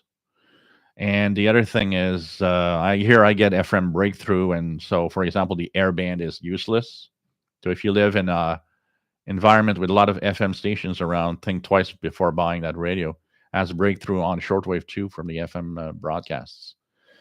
And single sideband, it is inexcusable that a radio of that price doesn't have multiple bandwidths on the Sangean ATS 909X2. Why does it have multiple bandwidths on AM, but nobody thought that multiple bandwidths on single sideband would be useful? I don't get it. I just don't get it. But for the rest, it works well. It's a nice radio, and it's a beautiful radio. Honestly, every time I look at it, it definitely is one of the most beautiful looking radios. And I mean, apart from what I'm ranting at, it's sensitive and it works well. Canadian radio TV guy got a text an AN200 medium wave loop. Cool. Have fun. It's a lot of fun. Simon Templar, nice to have you here, my friend. AN200 works better if you plug into a radio rather than coupling it with internal ferrite antenna, at least with my PL330 and Ethon satellite. It definitely will work better if you could plug it in. That's for sure. One advantage of plugging it in, also, if you have a cable that's a certain length, a good shielded cable, is the fact that you can put the antenna further away than where you are with the radio also. And also the coupling part of the AN200 doesn't work well with every type of radio. Some radios don't seem to work very well on the coupling side. Something happens.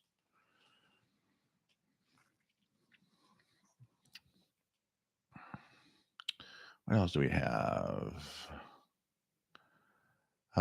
Canadian radio TV guy. My predictions for shortwave in 2022.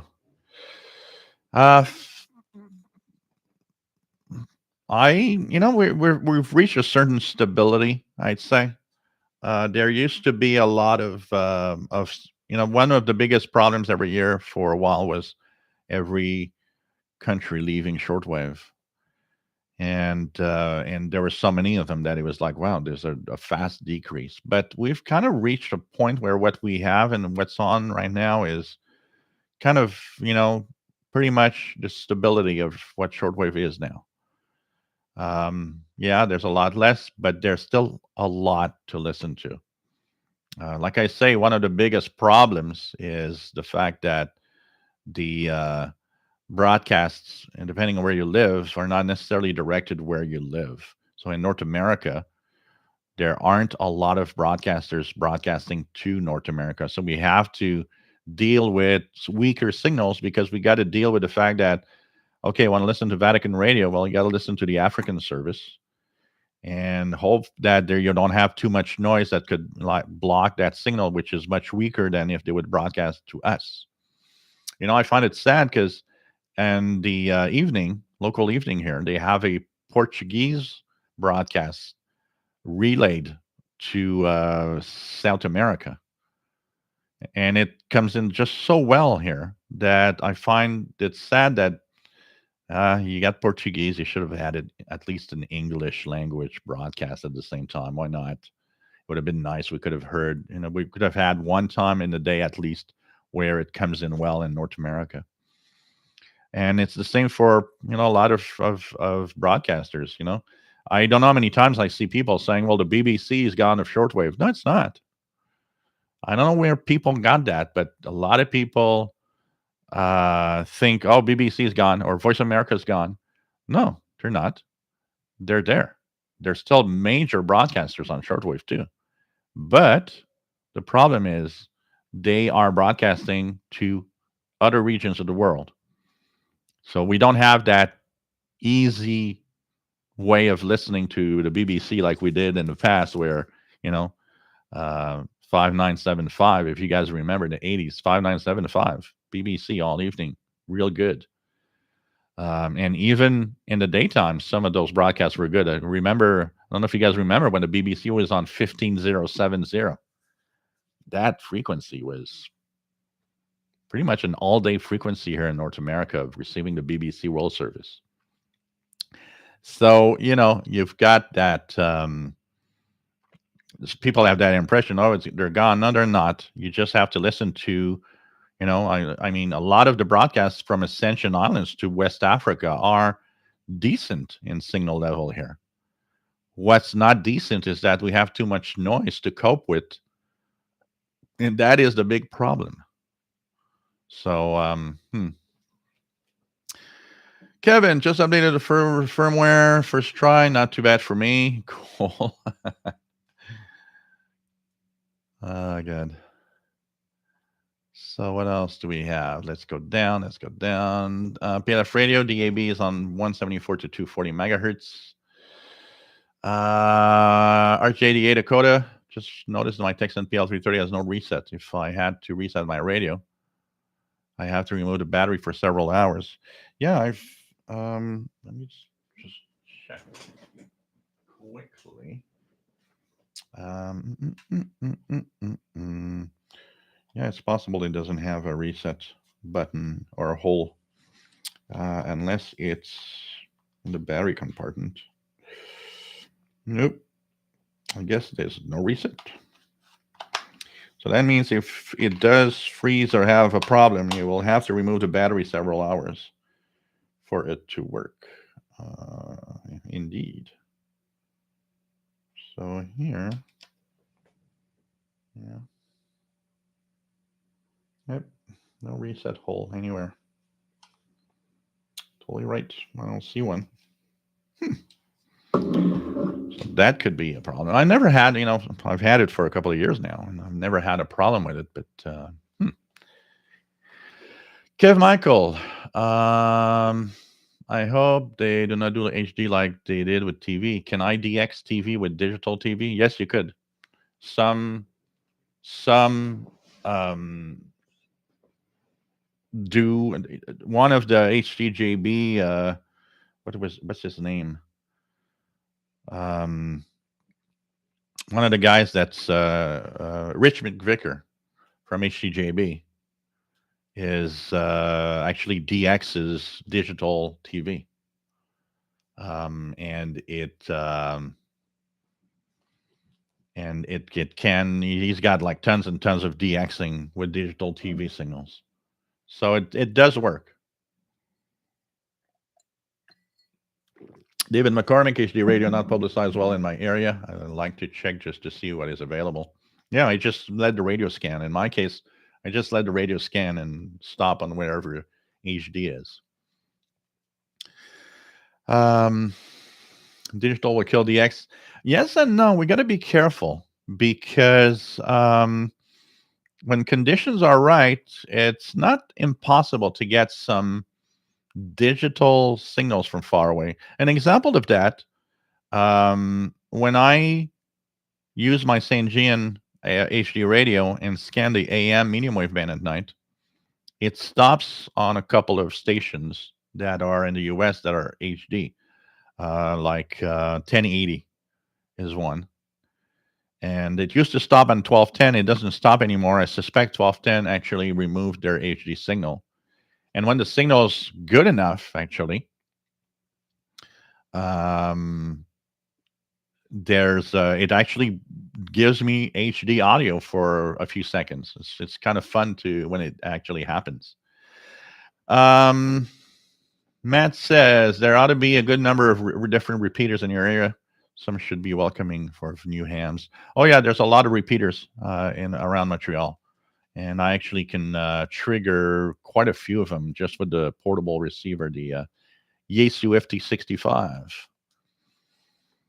Rifleman 336 HD rollout was so screwed up in the US, especially trying to purchase a HD capable receiver. It was like 3 retailers and very limited models of types of radios. Absolutely. There's that didn't go well. Definitely didn't go well. And nobody knows that it exists. Try asking anybody around you that has a radio. Do you know that HD radio exists? They're all gonna like, what? What's HD radio? Jim Gordon, Happy New Year. Nice to have you on board. Says over here in Europe, the Czech Republic has this week left both medium wave and long wave. Yep. We we had talked about that in the International Radio Report show of all this signals gone now, unfortunately. So, you know. Kevin Michael, they should have kept analog TV and had digital on UHF. Yeah, but you know, it's like these. What happens is that they have to have 2 transmitters, and so they don't want to have the cost. So they were happy to switch to something else. Arch88 Dakota says Antenna Man PA always has digital TV DX videos. So there are some DXing going on. Check that out. Mobile Armor Strike Command, being an amateur radio operator, is getting certificates and awards. Work those one by one stations. Ari, crappy winter reception finally ending. So the afternoons here are pretty good on the shortwave bands, and the evening it's a little more difficult. There's less to listen to, so I often in the evening I'll mostly go into the utility stuff or go to ham bands, see what's out there. Keijo Hoti, nice to have you here from Finland. OH2CE. I like all modes in ham radio, including SSB voice, CWFT8, Echo Link, DMR. So you know, it's cool to try everything. Absolutely.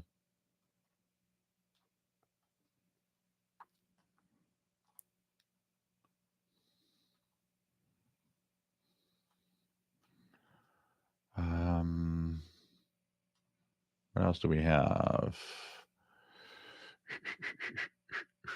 Well, I lost my space. William Parmley says, well said.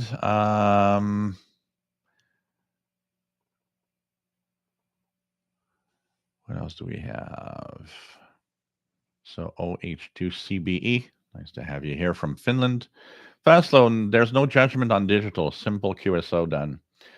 Well, you know, it reaches, like I said, Fastload in the past at one point also, it reaches another sphere of the ham population. People that are kind of a little shy to talk, and there's more people than you think. Not everyone likes to talk to somebody that they don't know. Not everybody feels, you know, some people are just uncomfortable to have or try to find a conversation with somebody they don't know who they are. So FT8, I'm sure, reaches a lot of people that might have almost never talked on the bands because it's contact. That's it. It's you don't have to talk. You don't have to, you know, there's no conversation going on. You're just talking. Just exchanging contacts. And I'm sure that part of, it's not just because the DX, of course, is amazing with FT8, but I think it's not just that. I think the FT8 popularity focuses on two things at the same time: easy DX for very, down to earth stations that don't have kilowatts of power, and the fact that, yeah, no conversation going on. I feel more comfortable here. And that definitely appeals for a lot of people. Um, the fact that you don't have to talk or have a conversation of any kind, and it's understandable. And like I said, it's not because I will not use a mode or don't like a certain mode. My not liking FT8 is mostly because it for me it feels too cold. And it's hard to explain. It's not that it's uninteresting. I will, of course, you know, try FT8 and all of that, but it's just a mode that for me, there's something missing. There's something missing, and I can't, I don't have the fun that it should have for amateur radio for me. That's all. But like I said, every mode and every type of communication, be it just rack chewing on 80 meters, be it going, every night on the same net saying hello to everybody, it's fine that all of that exists. You have an aspect of the hobby for everybody.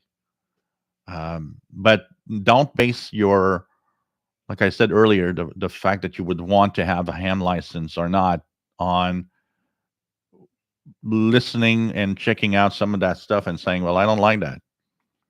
There's a lot of people that hate FT8. There's a lot of people that, and that is where I'm not going. I'm not ranting against FT8 ever. I just personally don't like it. But when I see somebody saying, "Oh, that FT8 is killing the hobby," and that's not. And no, it's not, because at the same time, if FT8 gives DX capabilities that someone really never had much, or gives DX capability of someone that's just too shy to talk, it's the other way around. It's actually keeping people in the ham hobby. It's not killing the hobby. FT8 is not a hobby killer. I'm tired of hams, grumpy old hams that say, "Oh, FT8 is killing the hobby." It's not. Stop whining about it, and why don't you do something about it? Talk, go out there and do stuff. But ranting against FT8 is not going to help the hobby. Jay Watterson 69, nice to have you on board. Kevin Michael, I like ham radio, but cannot get a ham ticket because I don't know Morse code. But it's not required anymore in the US for Morse code. Chester Johnson, nice to have you on board.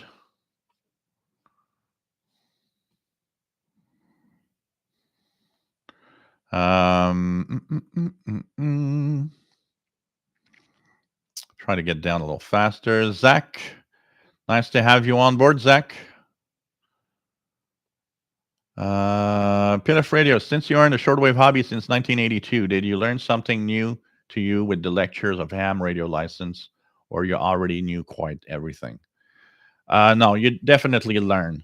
Even if you've been in the hobby for 40 years and an active part of the hobby for 40 years, and even though my level of knowledge of radio is very high, you still learn stuff.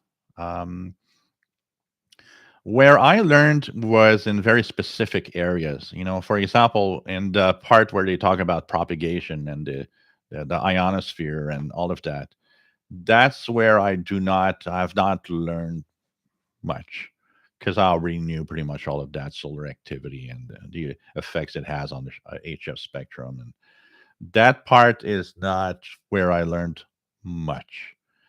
But there are parts where I learned stuff. There are parts, for example, the regulations. You got to know the regulations. My knowledge of ham regulations was at the most basic level of the most frequent things we talk about that are out there. Antennas. It definitely did improve my knowledge of antennas and how all of that works. So I definitely learned stuff. Actually, I am in the process of going through my study guide again, because and even because I told the Hal Penny, which gave the course. So everybody that followed the online course is free to follow it again when it starts at the end of January for free. So I actually told Al Penny that I might be joining in from time to time on the course again. And the parts where I still need to have a little improvement on my knowledge to try to get a little more and figure out a little more about it. Just to make sure that my knowledge gets improved where it was, not as good. So, I mean, I got 87% at the exam, which is a good score.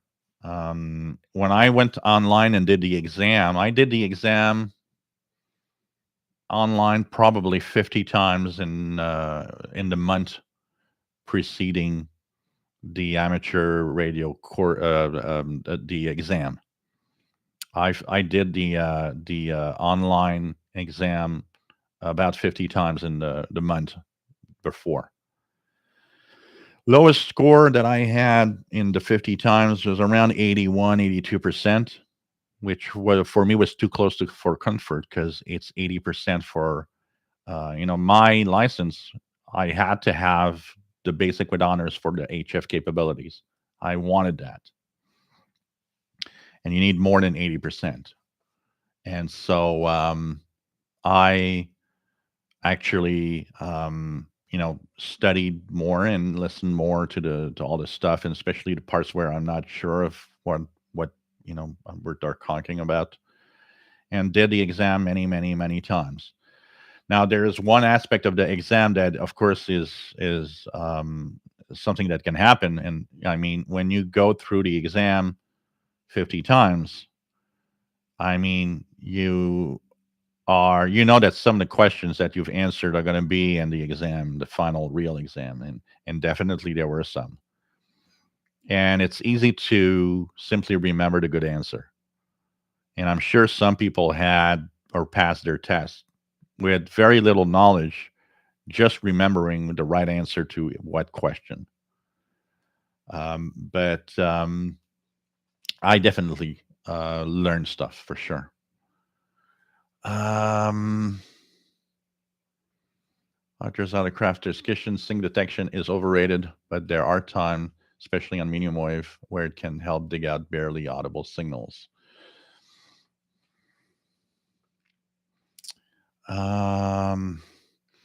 Jim Gordon, I agree with you that sync detect is overrated. It only works on my 2001D and PL660, and I seldom use it, as the extra noise it often generates is more of a pain than any signal gain. Paul Steckler, later this year, NASA is launching the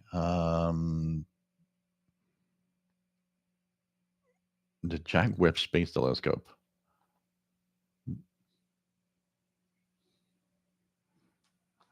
By the way, the James Webb that they put out in orbit, actually they're sending it to the Lagrange point, has deployed all of its instruments and the shield and everything. It's really amazing what they did with that thing. RJ Dakota, SIG detection only works on certain Sonys. I've never gotten to work adequately on the PL330. The Sony 77's SW would work like magic every time. Yeah, the thing is the lock. The problem is really the lock. It doesn't lock well on most radios. It doesn't keep the lock very well. James M. I'm using the PL680 power supply on this Texan PL398, same polarity and same voltage. William is back in the shack now, watching the show and running RTTY on 15 meters. Cool. Here's something here. I lost. Fast load. Amateurs on 7600, 7200 lower side main. Oh yeah, that frequency is a crazy frequency of 40 meters. There are a couple of Gary 24 fans says pulse sniffing the microphone has to be on your QSL card. Oh man.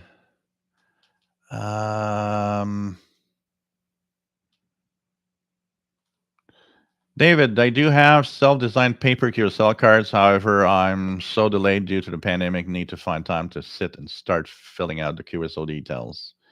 Yeah. Kevin Michael, can I monitor marine satellites? Not not from what I pretty much know about it.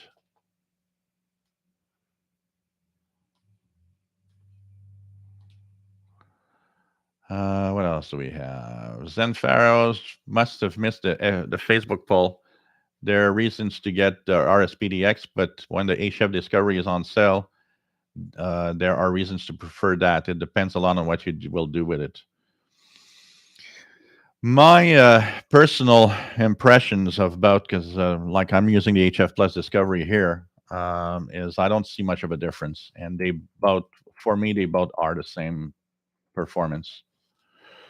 The HF Plus Discovery for me is would not be interesting in the sense that it doesn't have a wide coverage, which I do like on the RSPDX. But the RSPDX has diversity mode, has the dynamic range mode for long wave, medium wave. Personally, I would tell everybody to prefer an RSPDX over an HF Discovery. But that said, the HF Plus Discovery is pretty good. It's as good as the RSPDX. But I can't see really much. And what I do, anyways, I can't see much of a difference. Some people have said maybe in the long wave range it's a little better, but I don't know. Like I said, I don't really see much of a difference with what I have here with the equipment. Rafael Rosa, nice to have you on board from Rio de Janeiro, Brazil. And he's listened to World Christian Broadcasting in Portuguese. Keegan, heard breakthrough from shortwave on FM once, Cuban number stations on a Grundig S450 DLX.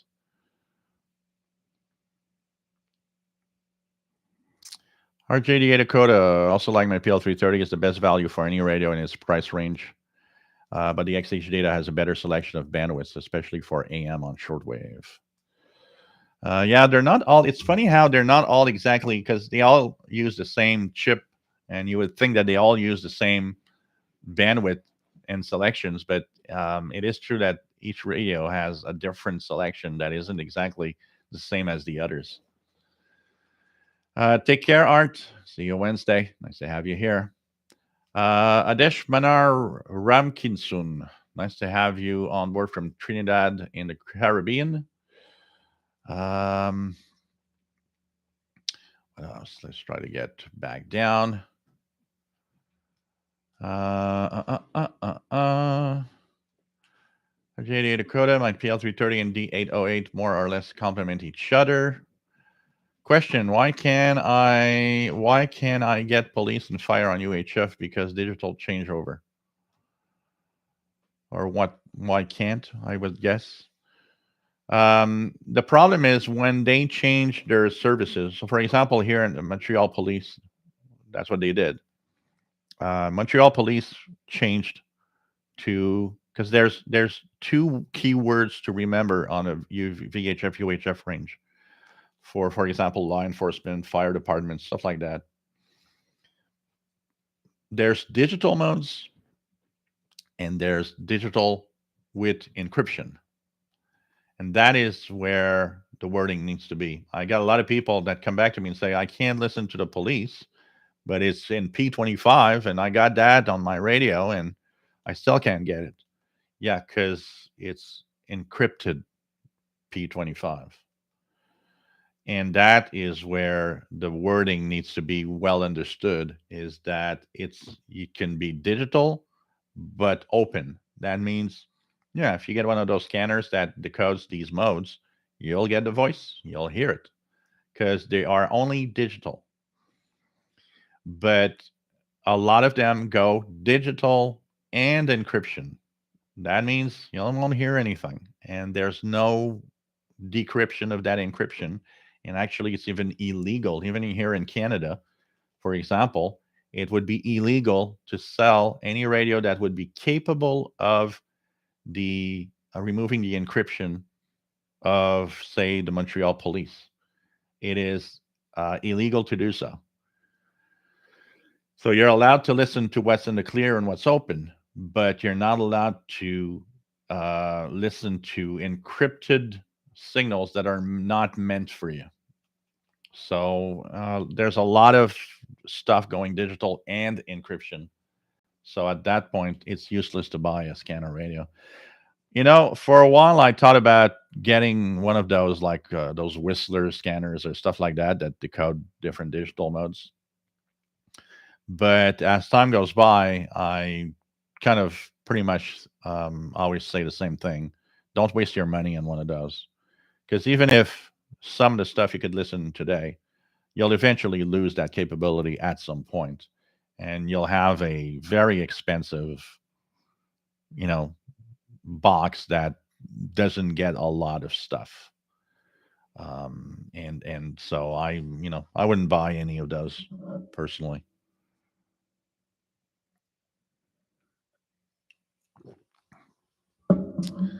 Paul says, was walking around Washington, D.C. with my PL368 and listened to the Voice of America English broadcast for Africa and Botswana on 15580 between 18 and 19 UT this afternoon. Very clear.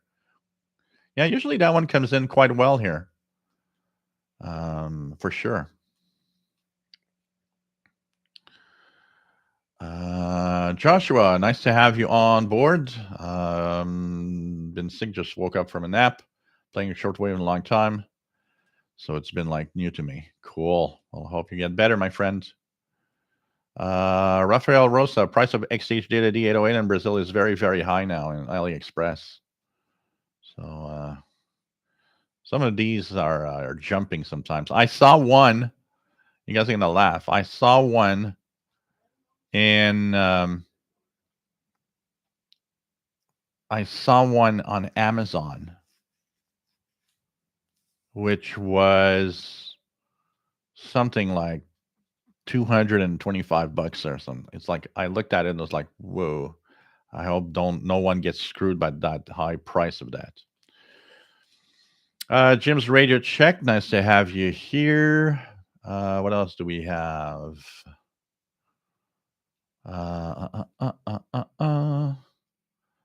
Mickey Delmage. Nice to have you on board. Happy New Year from Sherwood Park. -20.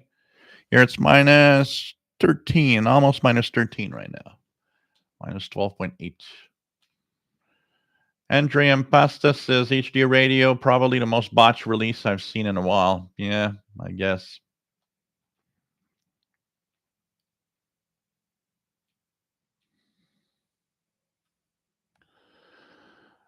Some cars include HD radio, but I think it's only the higher end car models. Yeah.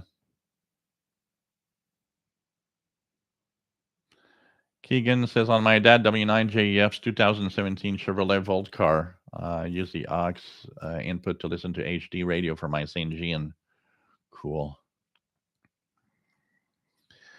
Joshua, I'm going to say this, and I'm last ham honored to say I respect FT8 and other digital modes, but I like talking and hearing other voice than just watching waterfall and seeing 25 CQ, CQ, CQ. Yeah, we all have a different way of wanting to be in the hobby, and as long as you find the important thing is to find what turns you on and what you like, and that's all. And for some it's FT8, for some it's other types of modes or voice and so on. I'll be a mix of I'll probably be a mix of voice. I will call CQ single sideband voice, But I will also be on all sorts of digital modes for fun also, because I like that. And like I said, I'm not ever gonna, ever gonna like, never gonna try FT8. Of course, I will try FT8. You know, um, MDK2. I follow Ria's Ham Shack, and she posted a photo of a ham who had an anti-SSB message on the bumper of his car in the 50s. It seems there are always old timers complaining about what's new. Oh, for sure, for sure. There will always be, every time something new happens, someone out there is not going to be happy. How many people weren't happy when they removed the Morse code? And you should not be happy. Yeah, okay, I understand you passed with Morse code. My sister had Morse code requirement, but you got to stop thinking that because you had to go through a test that was a million times harder than me, that everybody should be in that level. No, it doesn't work like that. And be happy to have more hams because some requirements that some never were able to pass through, finally they can. And we talked about it here. And how many people didn't get their ham license because the only single thing that was preventing them from getting it was the Morse code requirement.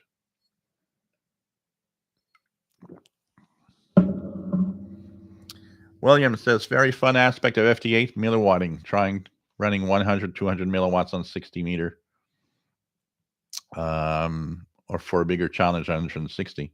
Yeah, for sure, for sure. There's a lot of fun with that, and knowing that a very very low powered signal is capable of doing such great distance is just crazy. Helps stamp out single sideband. I can only imagine how weird that was to average people. Man, yeah, I guess people would look at that on the bumper sticker like, what the hell is that?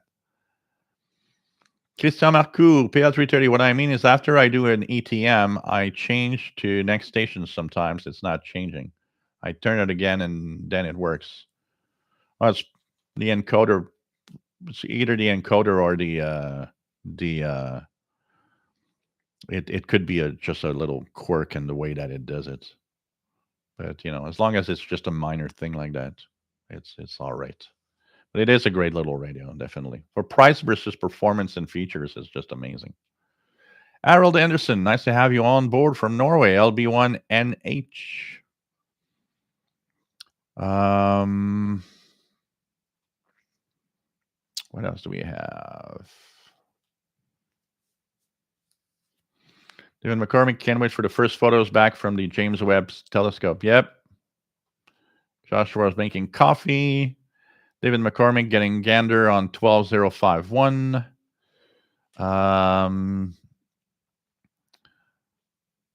Randall, should the MLA30 be mounted to a steel or PVC mast? Put it on a PVC, because the steel mast will actually modify its properties.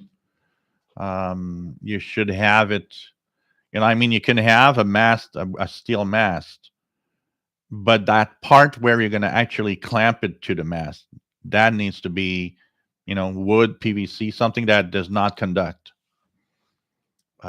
Because if you put the MLA30 on a steel rod, for example, to hold it, it's going to totally change its properties. It might not work well. Zen Pharaohs, you keep saying the RSPDX has diversity, but SDR Play doesn't say that. Yes, it does. RSPDX does. Like the RSP Duo.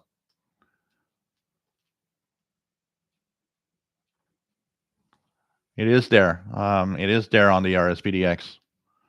I'll check out the manual, but it is there in the RSPDX also.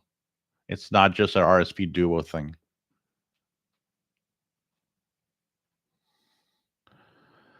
What else do we have?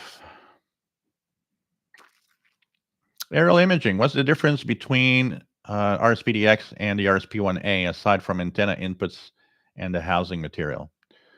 So, of course, 3 antenna inputs, metal casing rather than a plastic with kind of a metal paint inside. But it also has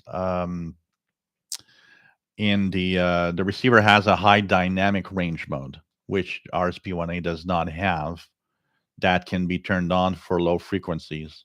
That makes it for long wave, medium wave more sensitive and a better performer than the RSP1A. But if you remove that and and there's a clock reference that you can add for probably if you have experimentation to do. So there's that, but it's mostly that, and with three antenna inputs, which I gotta say, when you got many antennas, darn, it's useful to have more than one antenna input, especially if you plan to do VHF, UHF, and do shortwave, and you'll have different antennas. You can just plug them in and switch in the software, which is really nice.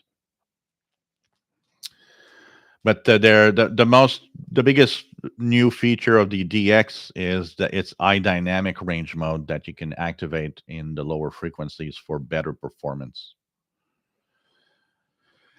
But they're not that far off, and even if you have an RSP1A and you have just one antenna because all you do is shortwave or whatever, it's fine. You've got a good SDR anyway on the RSP1A also. KMXD76, nice to have you on board from West Michigan.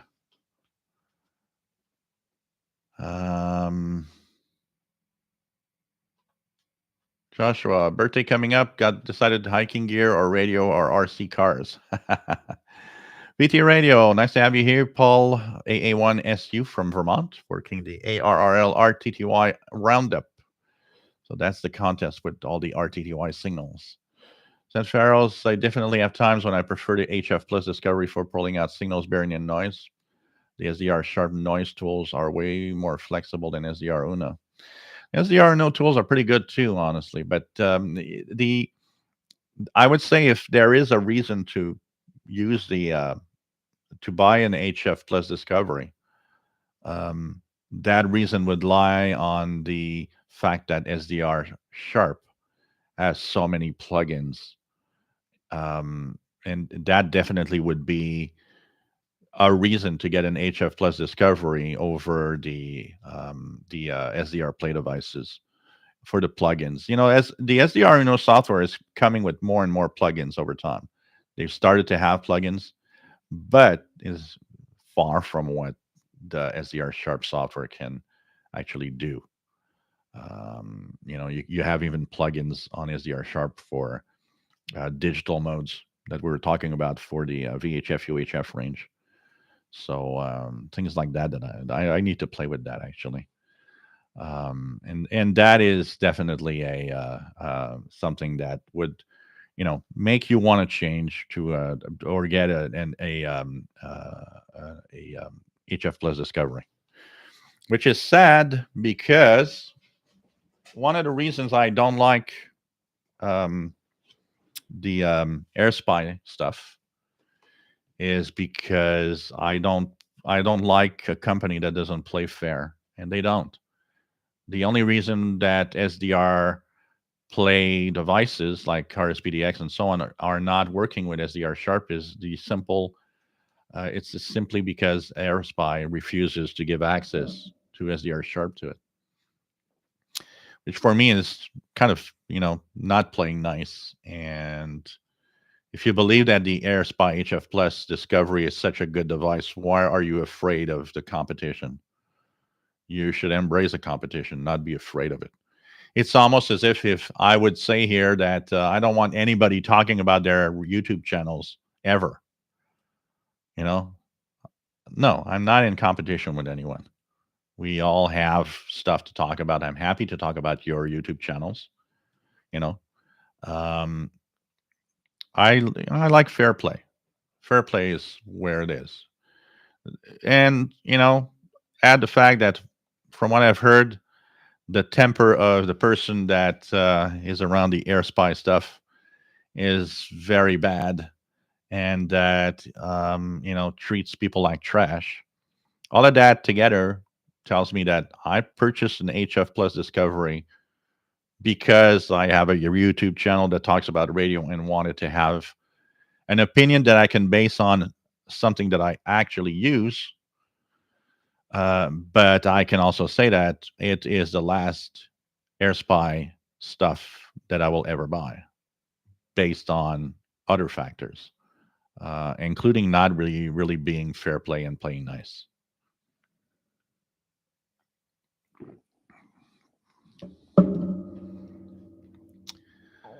Um, Zenferos.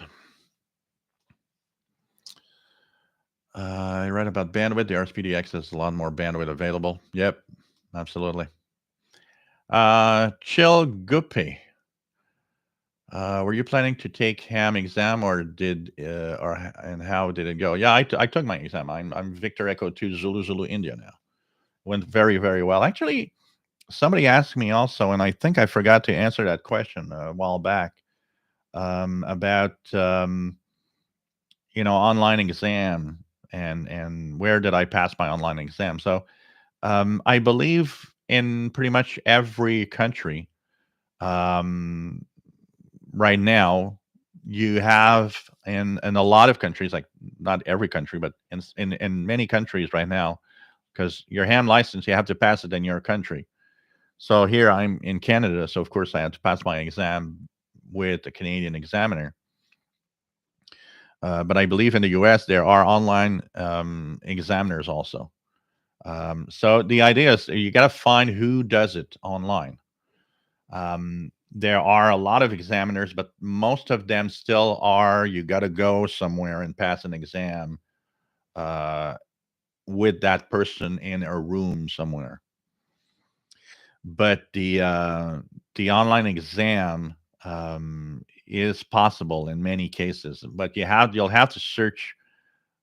Um, like in the U.S., you'll have to search probably through the ARRL, or check who exactly. There must be probably a master list of some, the of U.S. examiners. Some of them will say, "Oh yeah, well we can do it through a Zoom meeting and so on." Here, that's what we did, was a Zoom meeting that we went through for the exam, and so it went really well. One question I did get, quite a few people asked me, is there do you think there's a way to cheat on a online exam through Zoom? Of course, there's a way to cheat. Of course, somebody that's wise could technically cheat on his exam by doing so. Now, it's not as easy as you might think, though, because the examiner always, ask you to put a camera showing your desk, showing your filling out the exam and looking at the questions and so on. So for you to cheat, you would still have to be kind of wise in a way how to do it. But somebody that's creative probably could technically cheat on the exam. Yeah. But I mean, come on. If you cheat on a ham radio exam, come on. You're a crappy person. Tato Crisanto, nice to have you on board from the Philippines. Happy New Year. Jim Gordon, yeah, HEJB on 21455 on upper sideman. Of course, I remember that. It was very low power, but it was often coming in very well here. And it was well heard. That experimental 21455, comes from what? Remember, guys, in the 80s, there was this discussion going on because sending out an AM signal with 500 kilowatts or 250 kilowatts is a lot of power. I mean, that carrier is like the major problem. There is all the power that you use for that carrier. And so in the 80s, for two reasons, there was this crazy idea that came up that honestly was pretty much impossible to do. The crazy idea that came up among broadcasters was, oh, we could broadcast in single sideband in the international broadcast bands. It would be one, it would actually use a lot less power, so they're going to save money. 2, a single sideband signal is narrower, so there would be more broadcasts possible in the international broadcast bands than with AM signals. Now, we're in the 80s. A lot of radios don't have single sideband, and those that do drift like crazy that you have to readjust every, you know, few minutes. And, not everybody had an IN receiver that was stable. Most had portables that were drifting and you had to readjust. I would not have, I mean, imagine if all shortwave broadcasts would have been single sideband when I started in 82 with the DX100. Oh, God. I'm not sure I would be in the hobby today with the drifting like crazy that it does. So it I don't know. It was I get the idea. I think some broadcasters might have considered it a little bit. HDJB is one of the only ones that I know that actually went forward and tried it experimental. That's why 21455 came up. It was an experimental. It was a 24 hours experimental also. It was 24 hours a day. So as long as propagation was working on 15 meters, you could go and just above 15 meters, you'd get that's HCJB, and they were low power. I trying to remember how much power to use, but it was very low power on that frequency at the time. Pretty sure. I'm not even sure it was a kilowatt. It was very, very low power.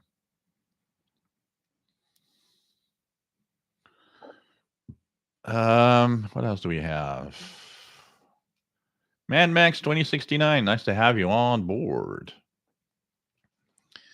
Ken Michael has a Bearcat X15, DX the low FM band, 70, 80 megahertz, and 30 to 50, but the 800 megahertz band is dead. Brad, still hanging on to 71 degrees.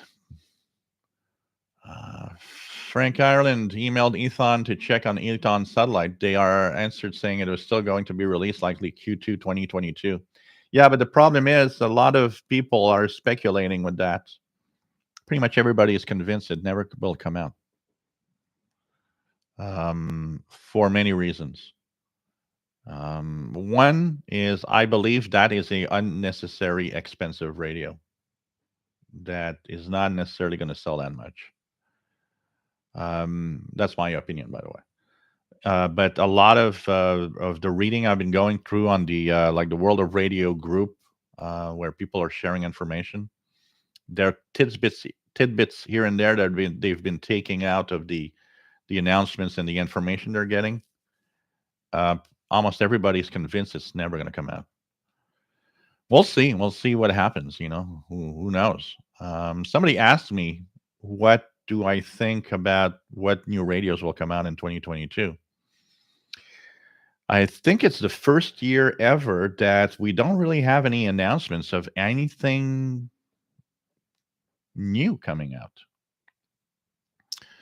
Last year, when we got to New Year, we had the Texan PL990 and the Texan H501X that we knew were coming out. And the 990, I believe, was already released in China without the X on it. So we had an idea of some radios coming out. We had some news, and every year, pretty much, we had some news of something new coming out. But I see no news of any new radio this year. The only real company that might, so Texan is one to check for, who knows, whatever could be new coming out of there. But from what we see right now, I have the impression they're going to kind of be surfing on the wave of all the models that they have available right now, and it's just going to be staying with whatever they have. I don't see that. We don't have any news of anything new coming up. That said, doesn't mean that there's no new models coming up this year, but I think we're getting to a point where a lot of them are just going to surf on whatever model is out there. That's going to be something to look at for sure. As for, I think the interesting aspect of 2022 radio wise is in unusual things like the ATS 25 and the portable ATS 100 and any weird Chinese made device that will be based on the Arduino and the silicon integrated chip. I think that's where the radio excitement is probably going to happen this year. New Chinese weird radios coming out with screens and stuff.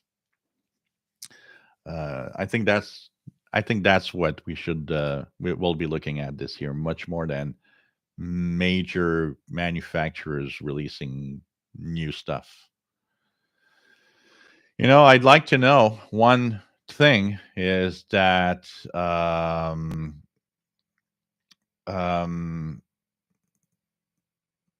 the one thing is that the I'd like to know how many radios Texans sells. Actually, how many radios did they sell last year, for example? Also, the other thing I'm wondering is, does Texans see a decline in sales of radios? I mean, we're geeks and we buy their radios, but in reality, how many people are actually buying shortwave radios today? That number must be on a decline, even in Asia. So, that will not help companies make new radios.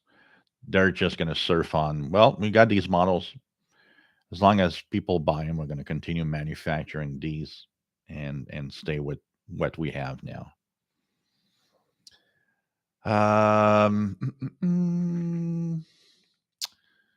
Mobile Armor Strike Command. When it comes to amateur radio, never limit yourself to one mode of transmissions. Absolutely. Canadian Radio TV guy. Where would be a good place to take a ham course to get my license? Is RAC doing a winter course again this year? By the way, if I'm correct, with the basic ham license, you can all operate VHF, not HF. So go to the RAC website and you will see the announcement when a virtual course is going to happen. VO1NO, Al Penny, is going to do a course that's apparently going to start either at the end of this month or early February. So go to the RSAC website and check it out. You will see the announcement there for a virtual course online. Then, when that is done, you can choose an online examiner. At the end of the course, he actually shares a lot of examiners that you can contact for a test, including some that are online examiners. You don't have to go somewhere. As for the license, you have basic and basic with honors. So if you have at least 70%, but below 80%, you will have the basic ham license. That's VHF, UHF only. But basic with honors, if you got more than 80% at your test, when you do it, you get what's called basic with honors. That gives you full privilege of every band. Well, not full privilege, meaning not all the privilege of the advanced, but you have all access to all the HF, VHF bands. So you can go on HF and start your stuff. So all you need is more than 80% of the test, and you'll have HF capability also.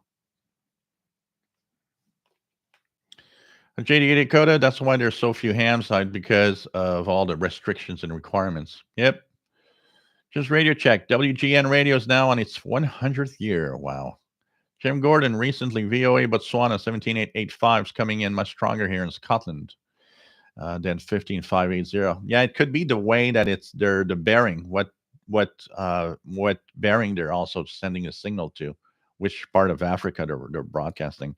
One that I hear very well around noon here is 17895. That one I think comes from Sao Tome. and it's actually giving a good signal here in Montreal. Kev Michael, been watching Ham SSTV and FastScan on the net. Pretty cool. Dimitri, betting on a Panasonic FR300 shortwave on eBay. Don't pay too much for old radio stuff. Olaf 95, nice to have you here from France, enjoying the Belka DX radio, impressively sensitive device. People seem to be happy with the Belka. And 6RLS, I think too many FT8ers run high power, 500 plus watts. T8 was always supposed to be low power.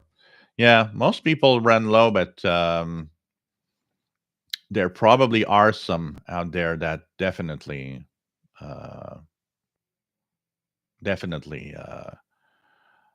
using higher power, that's for sure.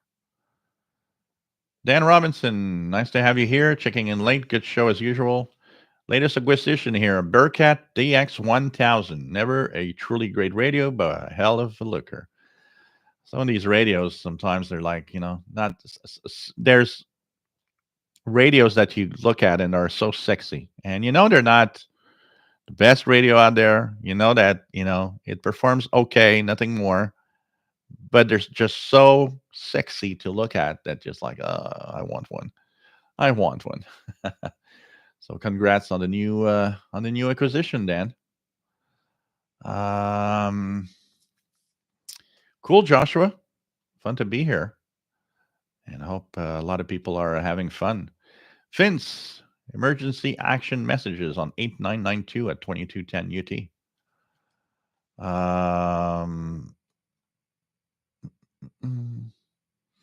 Man Max says adjustable curtain rod. I have my MLA30 as a plastic tip, which the loop is attached to, so it separates the curtain rod from the loop. Cool.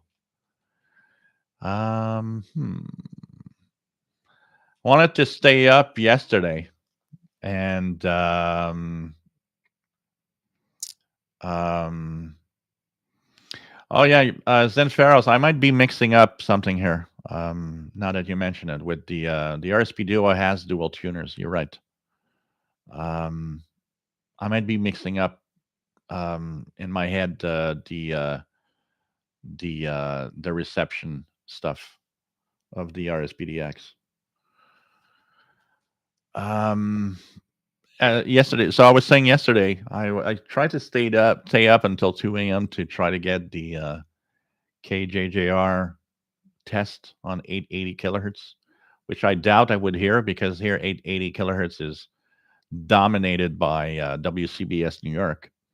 And about 10 minutes before 2 a.m., I just was so sleepy. I was like, no, I'm going to bed. K6YYL, nice to have you on board, Kimberly. Dismal Brenner, nice to have you here from Germany. VT Radio picked up an HD signal on AM 1080 WTIC out of Connecticut. Yep. That's the one that here, if I scan the AM band, 1080 WTIC is the one that is almost always, the radio almost always stops there. And I will let the radio there. And when the signal fades in real strong, I'll get 5-10 seconds of HD. And then when it fades out, it comes back to the analog signal. But it's kind of cool. And it's cool because when the HD locks, also you have all the information, what's the show that's playing, or and station call letters and all the stuff there. And at least when it locks, even for 10 seconds, that information stays there, so you have the information of the station. I find it sad that not and many more stations are on HD now on AM, because I find it cool to DX the HD signal out of these signals. Mine stops on, when I bought the radio a year and a half ago, maybe. When I would scan the AM band, it would stop on 5 frequencies. But now it stops on 820. It stops on 1010. And it stops on 1080. and that's pretty much the only stops that it does with HD. Um, the one that was the best of all for like almost sometimes I would get HD clarity for even up to a minute was 1210.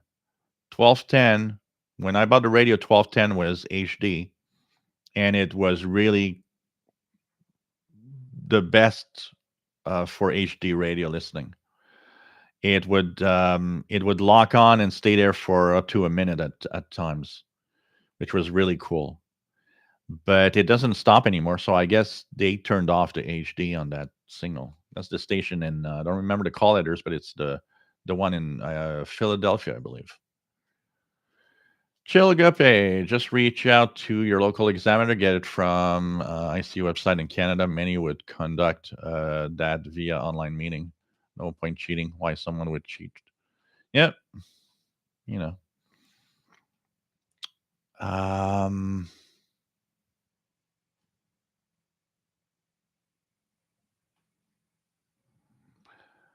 Olaf. Oops, I lost my spot. Okay. Olaf says, okay, so that's for somebody else. Then Farrell's teaching in a university, and my courses have been online only since the pandemic. We have ways to detect cheating on Zoom exams that you might not guess unless you are in the business. Yeah. Mickey Delmage, Radio Havana, Cuba also tried SSB. Oh, really? I don't remember that one. I don't remember Cuba trying SSB. Pretty much only HCJB that I can remember of. But I don't remember Cuba and SSB. Kev Michael remembers HCJB on 21 meters. Also on 49 meters from Quito, Ecuador. And yeah, SSB is a tough one. Unless you got a really stable and good radio, it's a tough one for broadcasting. And for music, it's kind of lousy. Man Max, I want to get my license, but learning by reading is a bit difficult for me. I learn better when I'm around someone that's studying and we're going over things together. That that the course is good for that because you have somebody talking and explaining, and you can actually ask questions. It's a tough one for some because we had a lot of the guys, and there's a few of them actually, particularly in the class, that came back and said that they had a hard time with the material and that they didn't know how to go about to really get their license because it was very difficult for them to try to understand everything. Um, we're not all the same level of easiness in our learning. I always been a guy that's got it easy in school because I just catch on fast to pretty much everything, and I have a tremendous memory. So I went through high school without pretty much without studying because I remembered everything. My the study part for me came when I went to college because in college there was so much information being sent out that then you had to study. That's where I started to study really. Tony, nice to have you here. Happy New Year. So that's what we were saying a little earlier. Not we don't see any new radios really. There's that Ethon Elite satellite thing that we're not really sure if it's going to come or not. But we don't see. I don't see much in way of new radios right now for 2022. Chill. What are your thoughts about around moving away from the FM broadcast radio 88.108 to make better use of bandwidth, and what can replace it? Well, the only thing that would probably be a future replacing it would definitely be moving to a digital radio future. A little bit like Europe, DAB plus or something like that. That would probably be the only question.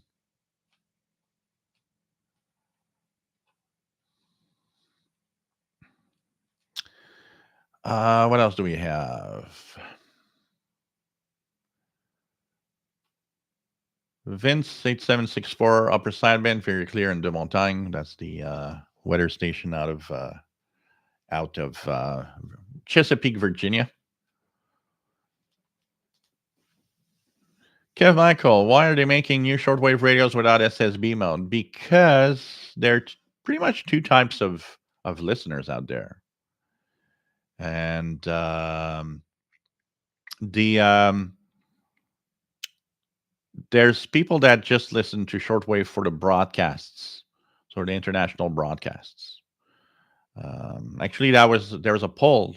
If you guys answered the poll on the somebody had put the poll on the Facebook group also about what do you listen to most? Do you listen to international broadcast content and stuff like that? So the fact that there are radios without single sideband is mostly because it's less expensive to create a radio with no SSB in it. So you can have a decent radio for a cheaper price. And some people just listen to international broadcasts and that's it. They don't care about hams or utilities and stuff like that. Um, so it mostly has to do with the price. They can sell that radio less. But with today's price points, it's starting to to be something that you're kind of questioning. Is that why is it that you still do radios without SSB when the radios with SSB are so cheap now? But then again, it also makes a radio more complex. Remember that a lot of people that pick up one of these little radios, first thing they see is, oh God, I have to learn how to use this thing.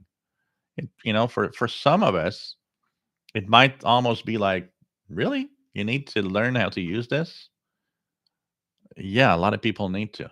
A lot of people get this in their hands. It's like, wow, this is complicated. There's so many functions and so many things in there. And some people just like straightforward radios. And radios without SSB gives you that straightforward radio thing. It's easier to manage the radio. It's easier to tune around in general, and less expensive. So it's for everybody. Off license. What HF rig do I have? I have a FT450, which is right here. You probably don't see it right now, but just below the Kenwood, here, the FT450 is here.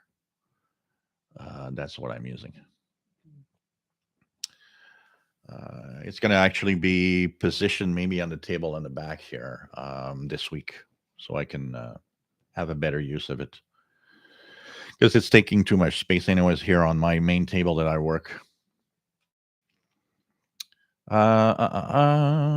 Dimitri, what kind of antenna do you use for your ham radio? So right now, all I have is the discount, the Tram 1411 discount for that's good for 10 meters, and it seemed to work decently well. But for the HF part, I'm gonna go and get wire and stuff, and I'm gonna build something like some, I don't know exactly what yet, some kind of an inverted L, or I don't know, something that's gonna, depending on how I can set up in the backyard. But I'll be making it myself with wire and stuff, and adjusting all of that with so it works the best possible. Frank Ireland, when we first moved from our house to our condo in Venice, Florida, I was happy because there was almost no electrical noise in our condo. About a month later, the noise came and stayed. Yeah. More and more people around us, the more and more noise we get. Robert Osborne, good evening. Nice to have you here from Niagara Falls. Aerial imaging, I think hobby radio is huge in China. I see so much Chinese made products on AliExpress, antennas and such as well. Something must be driving that. I suspect there's a lot of radio nerds there. I think one of the things and that's what we were talking about at one point, because one of the things that came in a conversation we had, I think it was on a CIDX Zoom meeting, was about how come, how come um, the, how come the There's so many new radios and so many radios available in China. And so you might say, well, oh, there must be a lot of radio geeks, but you have to think about it in a different way. You also have to think about there are 1.3, 1.4 billion people. Even if only a tenth of a percent of all of these people buy a radio, it's millions of radios. So, of course, you're going to make radios because you're going to sell radios. There definitely probably are Chinese radio nerds, that's for sure. But it's such a big market. So just look at Asia in general, the billions of people there. You sell 0.5% of radios, and you're selling millions and millions of radios. And so that's why there's a lot of radios available because of the market there. If that would not be the case, if these countries would be so small, we would not be seeing Texan release all sorts of radios like they do. It would not, they're not. I'm pretty sure they're not selling that many radios to North America and Europe. They are. They definitely are. I'm one of those guys that talks about them all the time. So a lot of you buy them. But overall, I'm pretty sure that the international sales of Texan receivers is okay, but it's not something that must be very lucrative. And most of what they do is probably sold within the Asian market in general. MDK2. FT8 is not supposed to be low power. Weak signal doesn't mean low power. That's one of the most widely misunderstood aspects of FT8. Yep. Most people don't use a lot of power because they just don't use a lot of power. But it doesn't mean that you have to be at 2 watts on FT8. Definitely. TVDX, sir. I'm too sexy for my HF rig. uh, Pretty funny.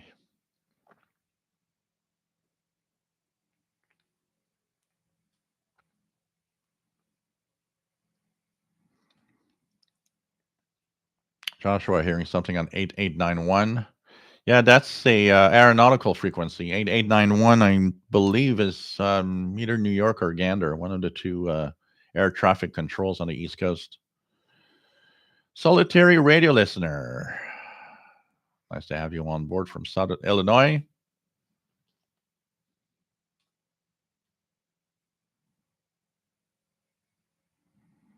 Kevin Michael, I miss HCJB's DX party line. I was a member. Yeah, I was a member of the. I remember I had my card, my index. You guys remember the index club where you had that bulletin that you'd receive?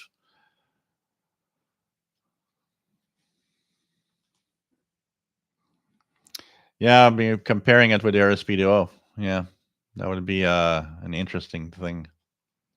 Yeah, WPHT 1210. Absolutely, Keegan. WPHT in Philadelphia. Then Pharaohs, WFAS 12:30 a.m. And what planes is HD? I have no idea what they broadcast. HD radio. What do we use for HD radio? I have a Sangean HDR14. It's a very small. It's in the kitchen. I would have to go and fetch it, but it's a very small AM/FM HD receiver that made by Sangean. So that's what I use for HD. Most of the time, what I do is I tune 107.9 WVPS because there are shows that I like there.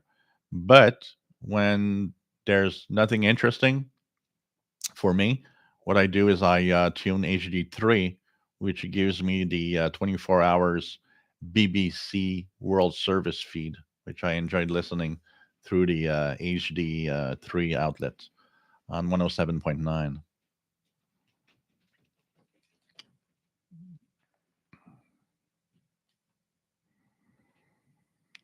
John Farrell's listening to 1210 WPHT at the moment. It is always strong here, and it's not HD now. No, I think, pretty sure they removed the HD because when I bought the HDR14, the first couple of months it was HD. and it would actually stop on it all the time. So when it didn't stop anymore, the first thing I thought is they probably turned off the HD signal. Jim, nice to have you here from Rhode Island. No, it's not a Cure P mode at all.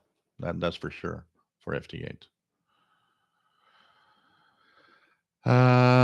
Johnny the Xer, they have an HD FM station at 98.1 WOGL HD3. Yeah.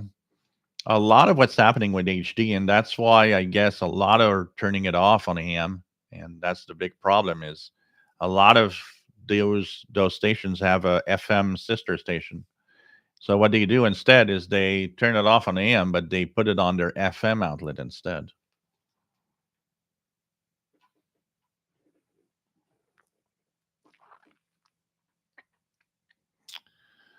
What else do we have here? David McCormick wants RDS for Texan 2022. Zen Farrell, it's always worth pointing out that SSB on an accurate tuned radio is useful for AM program listening when one sideband is polluted. Yep, absolutely. Absolutely. It's a great trick. You can move away.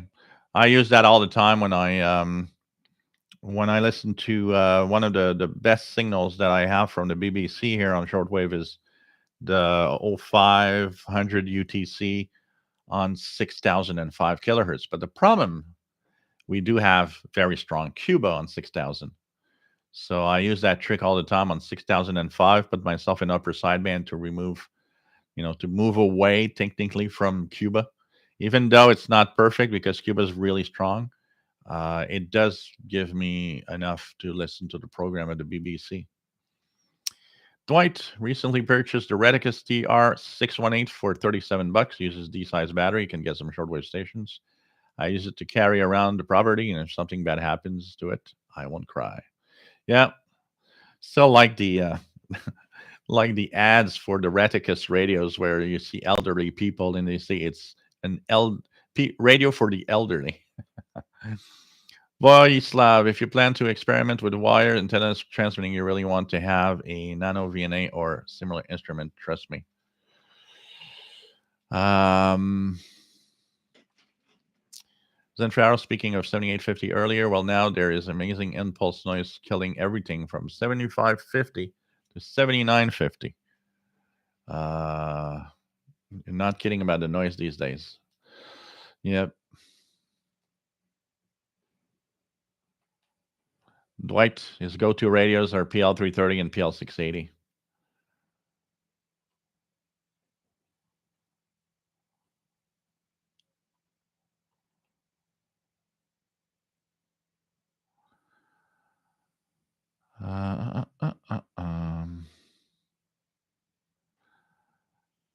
What else we have? Bobby Burgess, welcome back. Anything else? Take care, Joshua. Always nice to have you on board. Mika Delmage, Index member number 83. I wish I was 10 less. Still have all the index bulletins. Oh, you still have them? Oh, man. Can you, if you have time and wish to do so, if you could either maybe scan just one and send it to me by email. I'm trying to remember what they looked like. I have a faint image in my head of what they look like, but if you could send me not necessarily all of one, but a couple of pages, just trying to remember. I don't remember my index card number. What number I was? I was in the thousands. My card was in the thousands, but man, long time ago.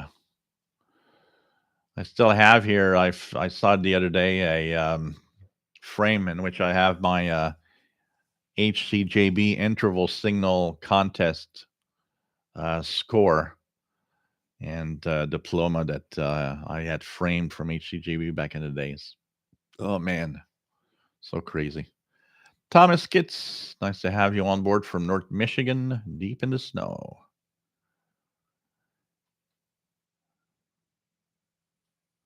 In Radio TV Guy, RAC basic course for winter spring starts January 27th and ends early April, but I can't find any info on the times that each class starts.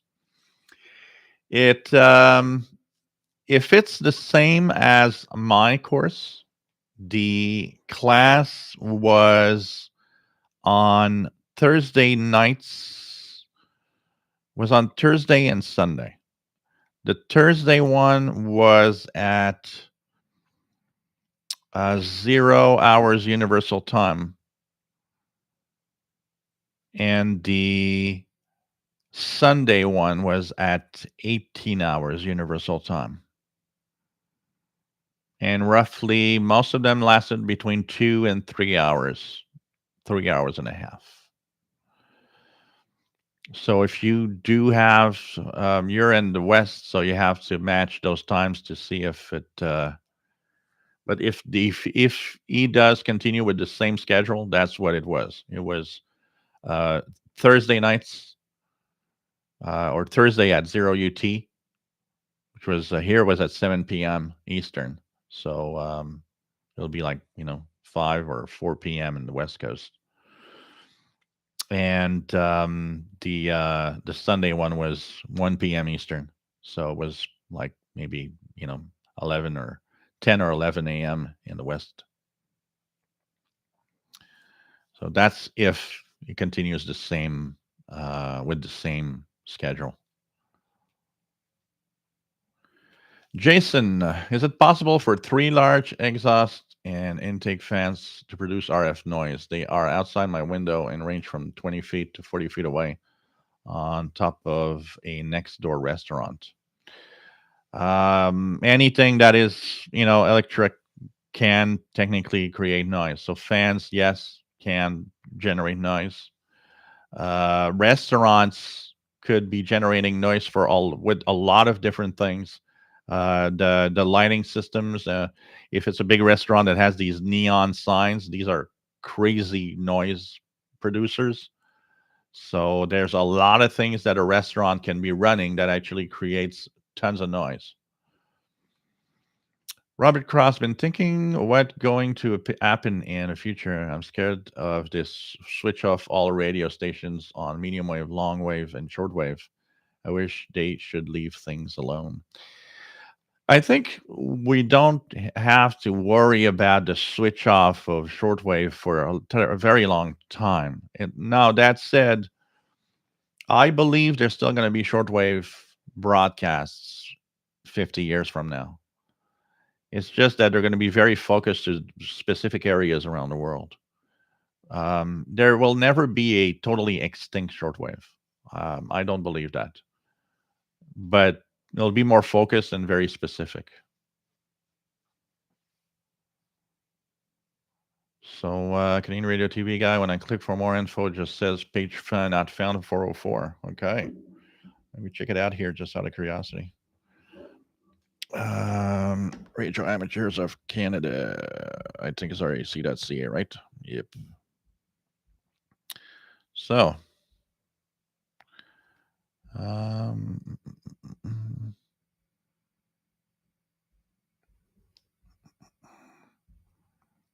me just check it out here. I'll just start amateur radio courses and amateur radio courses. Okay. Registration now underway for the winter spring 2022 RAC advanced. And load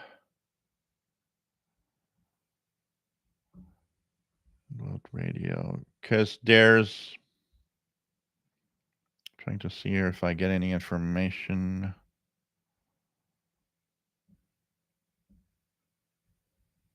Basic course registration 2022. January 27th.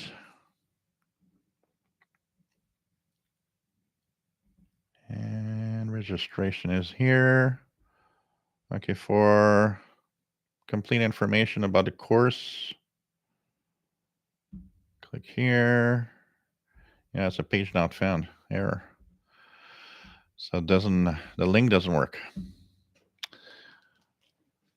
I would guess he's going to use the same, probably the same schedule for the course. If you do join for the online course, it is $50. There's a registration fee for $50, and it will ask you to buy the latest copy of the study guide, which is available. There's a link once you go there. You don't absolutely need the study guide, but I would encourage you to buy the study guide so that you can follow. Sky Trooper, I could never figure out the difference between PL 990, 990X. I bought the 990 in the US. The 990X is the official export version. The 990 is mostly the Chinese local version. Um, it mainly has a small difference in the way that it's preset in the settings, and I believe there might be a small chunk of the long wave band that is different, but overall, it's the same radio. The X is really just to say that that's the export version meant for somewhere else, but it's still pretty much the same radio uh, overall.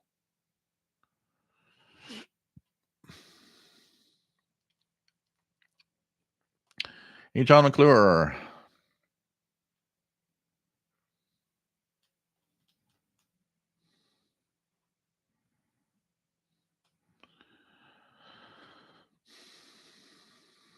Yeah, there's all sorts of things. Brian, Four Aces, New Jersey. Can shortwave go digital? Well, there's something called DRM, which is Digital Radio Mondial Broadcasts. But right now, it's not very practical, and there's really no radio. Kev Michael, CHU isn't on 7335 anymore. It's on 7850. 7335 has been gone for many, many years.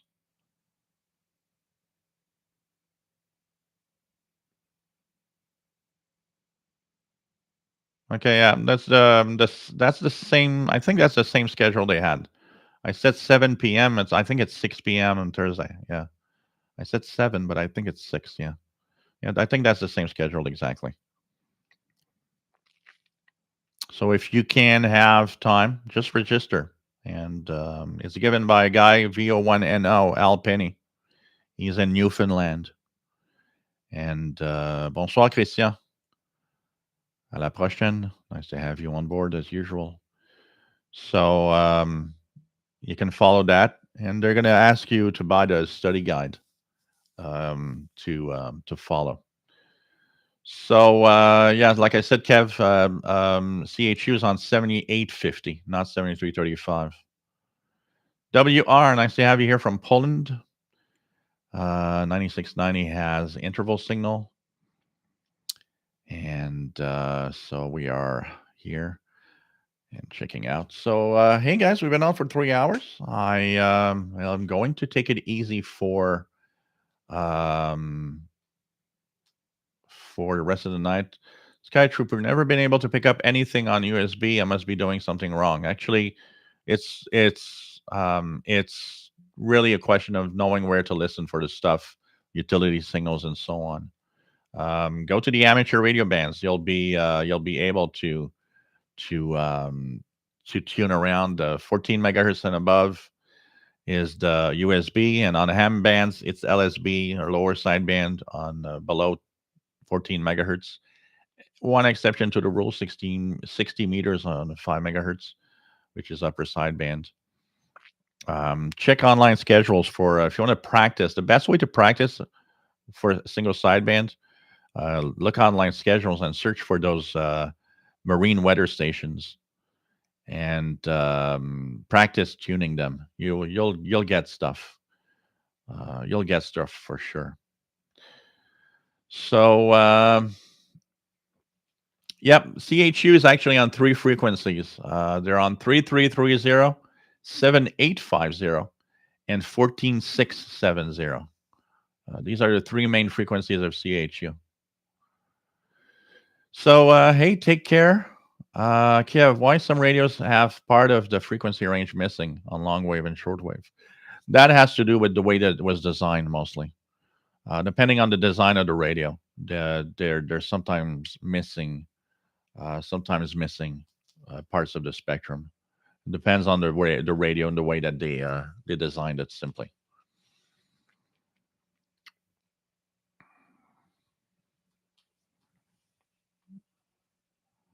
Difference between PL 365, 368, 368, missing frequencies between 513 and 520 kilohertz.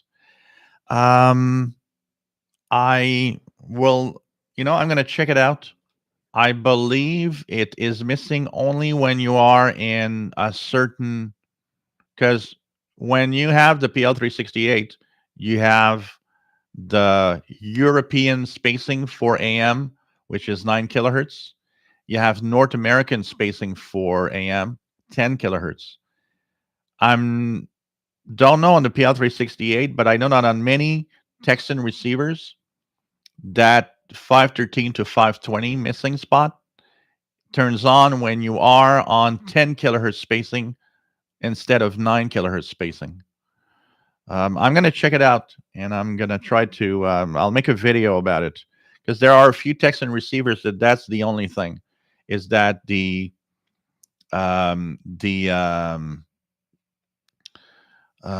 when depending on the spacing used for AM, and you can switch that in the menu. You can actually it's one of the secret or the hidden items or whatever.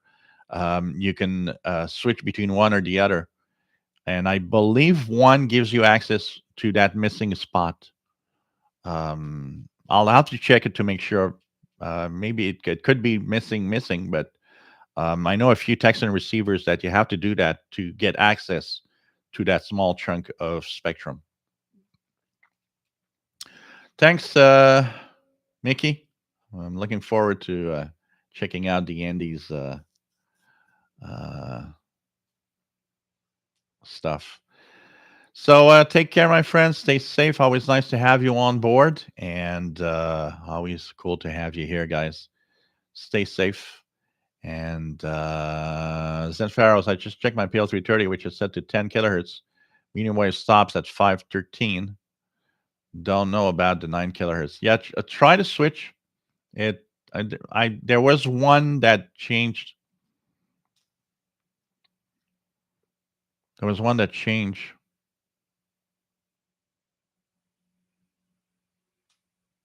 Okay.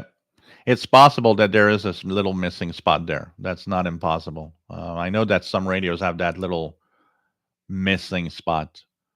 Unfortunately, where there's that Navtex stuff. Tim Robinson, Happy New Year. Hope you are well, my friend. Nice to have you here.